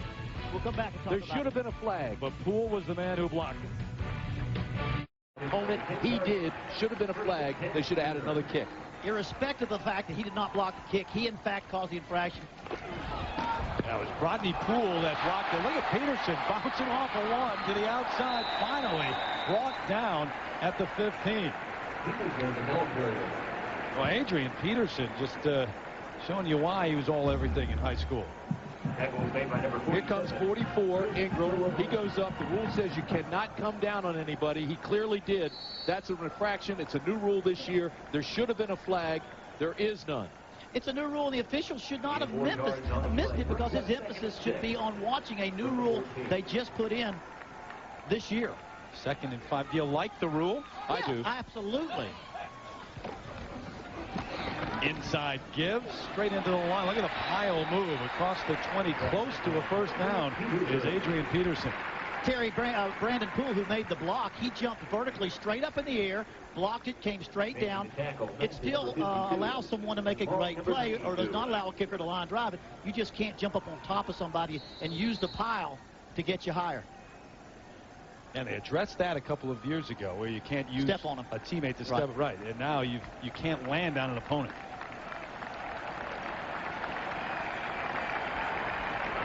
And 6 yards to the 21-yard line. First down. Talked all day about how impressive Oregon's been on the road here against the #2 team in the nation. But guys, it's 24-7. How good does that make Oklahoma as Peterson drives the pile again over the left side? Oklahoma's good. There's no question about it. Take a look at the Pacific Life game summary. Jason White staying in the game late. Here he goes to Moses. That's a touchdown to make it 10-0. Then here comes Dante Hickson. Watch this. Explodes through the line. 25 yards. Made it 17-0. It's 17-7 when Peterson explodes with a 40-yard run. The true freshman takes it in to make it 24-7. But even with that, with 5:37 to play, 24-7 game, you still have Jason White in the ball game, and that in itself is rare this late. Normally, Oklahoma has a big lead, and he's sitting on the sidelines. And it's a credit to Oregon. They barely hit 100 yards of total offense midway through the third period. They now have 313, just about 55 yards less than Oklahoma. Jason White only played one series in the second half last week against Houston. Looking for Travis Wilson. Good coverage. There's contact, and here comes the flag again. Jackie Bates, the freshman, going to get whistled here. Jason White got tagged. They came with a blitz, and just as he released the ball, he got just dumped. You know, 24-7, and I can't see this game getting any closer. I would think it's time to get Jason White out of there. I don't care if he's mobile or more mobile. He's still got a leg that you got to protect. I'm not so sure this is one series too many for Jason White. Well, there's no question they came with the backside blitz, and just as he released that ball, they put him on his behind. Watch this. All right, here's the pump fake. Boom. There's the hit. Penalty is 15 yards, and it's a first down. Now, Valenzuela could have made it more difficult and hit him harder than he did, but he just kind of threw him down. Well, let's see if the staff leaves him in. I just don't know. Here comes 99, Valenzuela. Boom, there's the pop. Jason White still in the ball game. You get a knee injury right here. You get a season-ending knee injury. Jason White right here with 5 minutes left, up 24-7. And I think you second-guess yourself the rest of the season. Changes your season just a bit. Peterson dancing around, bouncing outside through the grass club one across midfield. How good is Adrian Peterson going to be in his career here at Oklahoma? Well, he bench presses the world. He's got terrific balance, doesn't offer his body up to the tackler, and he's quicker than Gossip. I mean, the guy just plays. You know, they talked about this is the first year they've had a 1-2 punch in the backfield since their championship 2 years. I'm talking about Juwan Jones and now Adrian Peterson. They've got 2 different guys, can do it different ways. You can name him. You can call him number 2 all you want to.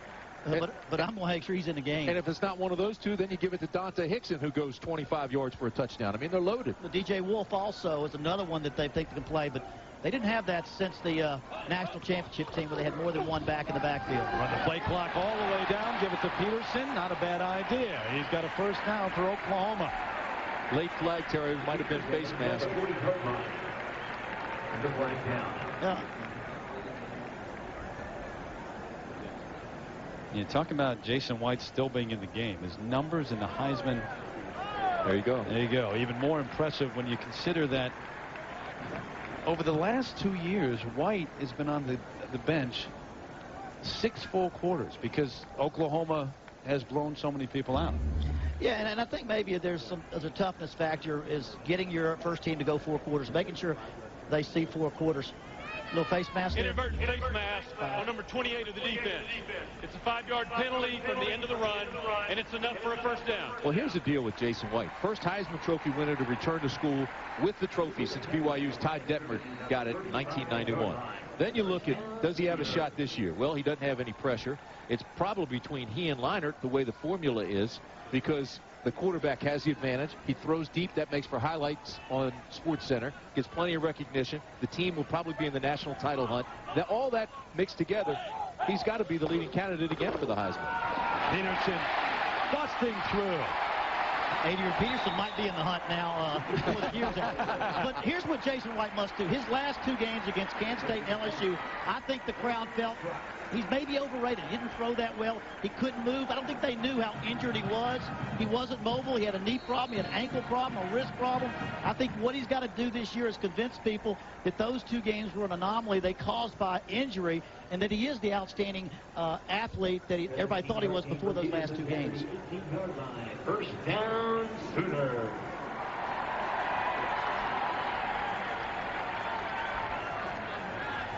After the gain of 16, 1st and 10 from the 18-yard line. Why not go back to the freshman? Spin it all the way to the end zone. Here is your next great running back in the United States of America. There is absolutely no question about it. The #1 player in the nation in high school last year. Now as a true freshman, he's just making college ball look like it was on the prep level. They don't come around every day. The last time I was in Norman in 1978, I sat there on the bench for West Virginia and watched Billy Sims win a Heisman Trophy. He may be the next best one since old Billy Sims. Well, I said he looks like Marcus Dupree in the 80s, but I'll tell you, he's better than Marcus Dupree. Sorry, Marcus. 7th carry on the drive alone.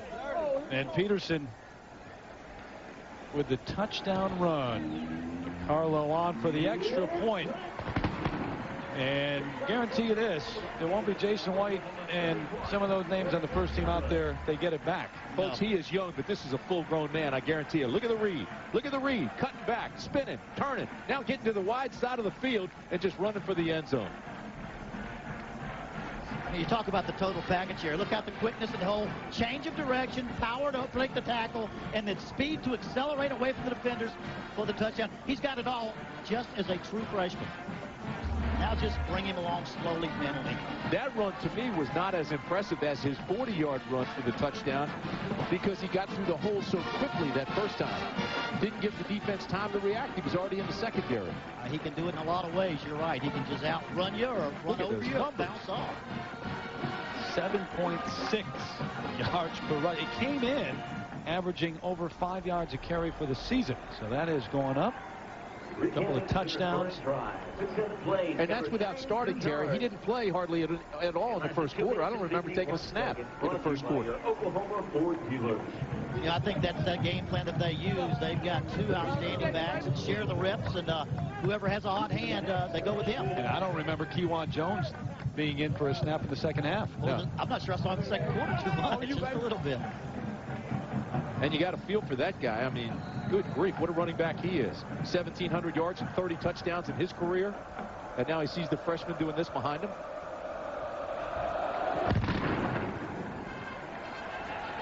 Short kick. Fielded at the 20. Ryan Shaw hit hard at the 20. It's been a hard-hitting game. It really has been a slugfest second half. I mean, an actual slugfest right now. Well, this fall on ABC, they survived the crash, but can they survive the unknown? Lost. Premieres Wednesday at 8 in Norman. Some of the crowd starting to file out now. Talk about hitting is what you're talking about. These are the hits of the day. First they come, they slobber knock you, then they give you snot bubbles. Then they got the, what'd you call it, the back me up? Knock 'em backs. Knock 'em backs. Knock 'em backs. And that's just in your face. So it's been that kind of afternoon. Which is the worst one officially? What's the worst one? Probably slobber knocker, I would think. Because snot bubbles is kind of a when you're beaten. So I think the slobber knocker would be the worst. All right, I'm with you. Mouthpiece one way, slobber the other way. Terrence Whitehead on the carry as you look at Peterson. A little winded. Not much, though, on the sideline. Dennis Dixon, by the way, is in, the freshman quarterback on in relief of Kellen Clements. There's a look at Bob Stoops now in his 6th year, 57 wins and a national championship. He's done everything right. He embraced the tradition, the former players, the ex-coaches. He's very confident. The players feed off that. He has the highest winning percentage of any OU coach.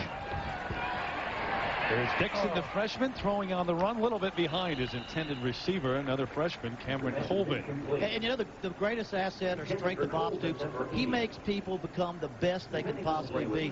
Remember when you were young and your mama told you you were going to be special over and over again, and finally you felt you were going to be special? He convinces every one of his kids. How many times did we hear him say, this kid's special, that kid's special? He says it over and over again to them so much, they believe they're special, they play special, and I think that's why you see so many Thorpe Award winners, Butkus Award winners, and Heisman winners. Yeah, I agree, and he's humble. I sat there and I said, here you have a higher winning percentage than Bud Wilkinson and Barry Switzer, two of the all-time greats here in Oklahoma, and he says, oh, don't put me in their class. Longevity is what he said. They haven't done it for as many years as they did it. Rosario at the 31 after the catch. There's a flag, a late one at the 26-yard line. Tackled by Clint Ingram. Clint Ingram on the stop. 7th catch of the afternoon for Rosario. You know, Bob Stoops' dad, his dad, Ron. His dad passed away, high school coach Cardinal Mooney. And he had sons, Ron, Bob, Mike, and Mark. And when they were young, he would show his films on the refrigerator door, and they'd all sit around and watch the film when they were young. Blocked by number 24 and number 61 of the offense. The penalty is declined. It's 4th down. You knew that had a great impact on them in becoming a head coach, to have a father. They just sat around the kitchen floor watching the high school film on the refrigerator. You would know. Oh, well, that's exactly what we did. That's exactly right. And he lost his father when he was a coach at Cardinal Mooney. His brother's now an assistant at Cardinal Mooney. Gives a lot of credit to his mom, Dee, who has raised all those boys, too. Great Mike, head coach at Arizona. Mark's an assistant there. What a great family. I thought what was incredible is when you talked to him about that, Coach, he got teary-eyed. He choked up. Yeah, sure did. Guess what, guys? Got a chance. Yeah. Perkins, though, surrounded at the 47 with a flag coming in. You're a return guy. You don't want to hear him call that middle return. I mean, sometimes you break it, but you got a better shot when you get behind that wall. Getting hit, yeah. You want a little wall in front of you. Hasn't had many opportunities to even try to bring one back today. You know, 31-7, but you have to think Mike Belotti's going to bring so many positives to his players out of this game, the way they played. The score is not really indicative of the great game they played coming into here off of a loss to Indiana. And, of course, Oklahoma is building and building. Needed a tough game. Number 22 of the return team. Penalty is 10 yards from the spot of the foul, and it's a 1st down. Yeah, and I agree with you. Not taking anything away from Indiana, but that was probably the worst game I've seen Oregon play in 15 years. Yeah. And Oklahoma needs some tougher ball games. You don't need every game to be a blowout. You need to face some adversity with your starters in second half.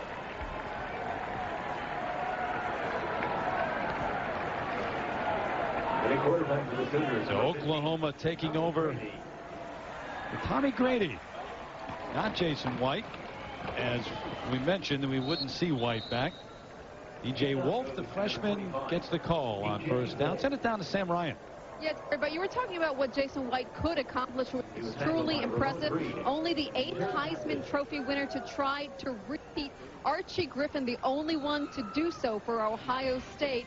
Now, Jason told me he spoke to Archie. They didn't really talk about the Heisman, though, but Archie did give him some advice about coming back. He said, make sure you're happy with your decision. And Jason said, you know what, I want to win the Big 12. I want to win the national championship. As far as repeating for the Heisman, he said, no pressure there because I've done it already. I've got other goals now. Well, you know, Sam, it's more than that as well. I really firmly believe that Jason White returned to improve his stock with the National Football League. He wants to prove that he's mobile, that he's solid, that his knees will hold up at the league playing on Sundays. I think that really influenced him coming back. And last year he never had a chance, forget about playing on Saturdays, never had a chance to practice a full week all season long. Hey, you want to break my father's heart, though? You know what his number one choice was out of high school? What school he wanted to go to number one? I know. Florida State. His sister played softball. He wanted to go to Florida State. When Jason White told you that last night, your eyes got big as saucers. Thinking, okay, a couple of national championships for Florida State with that guy. Gee, many Christmas. But he's made a good decision. He sure has. And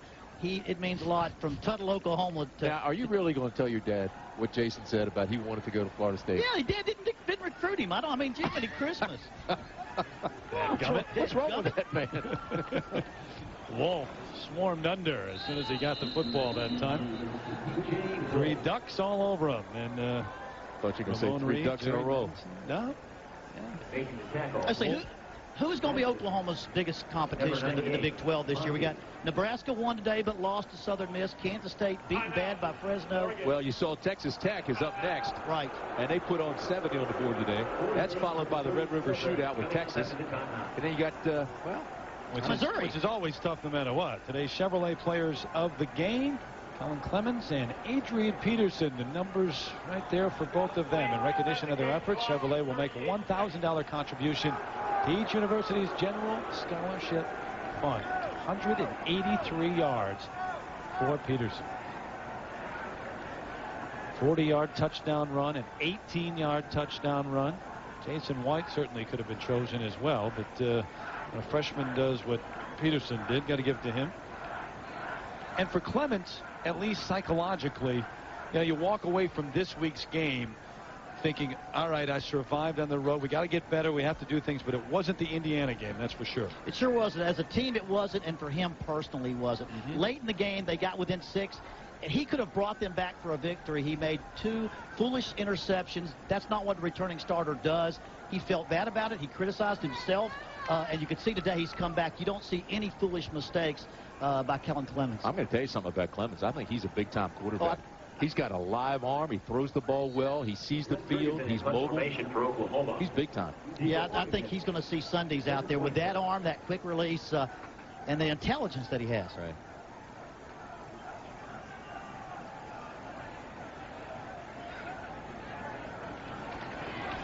Ferguson's punt. Whitehead back. Well, that's a good punt. The 13, and he's staying right there. 49-yard punt, no return. Mark Bradley made the tackle, I believe. There's a great story, Mark Bradley. Coach's kid, walk on from Pine Bluff. I think he scored a touchdown in his first kickoff return, first pass, and 5th pass reception. We had the first touchdown. 3 out of the 4 things you can do. He had a touchdown each time he touched the ball the very first time at Missouri. His father, a wishbone quarterback at Oklahoma. Ran a lot of that back in the day. Yes, the old wishbone. You know, after the next 2 games for Oklahoma, you're not impressed with the schedule, are you? I'm not as impressed. I don't think the Big 12 is as strong this year. I really think Oklahoma has got a better offense than they had last year. They don't have as good a defense yet. It's very good. I lack some leadership. And I don't think the schedule in the Big 12 is quite as tough. Texas will see, but Missouri ranked high, got beat early. Nebraska got beat early. Kansas State got swamped early. I don't think it's as strong, and I like their chances of getting through the year undefeated. Final play. Actually, they don't get this one off. So Oregon comes in, improves from the first week, but a tough test on the road here in Norman. It's the Sooners with the victory, 31-7, and they go to 3-0 on the year. ABC Sports is online at ESPN.com. Search ABC Sports for Tim Brand, Terry Bowden, Sam Ryan. I'm Terry Gannon. 31-7. The Sooners have won here in Norman. And this has been a presentation of ABC Sports Championship Television. Goodbye.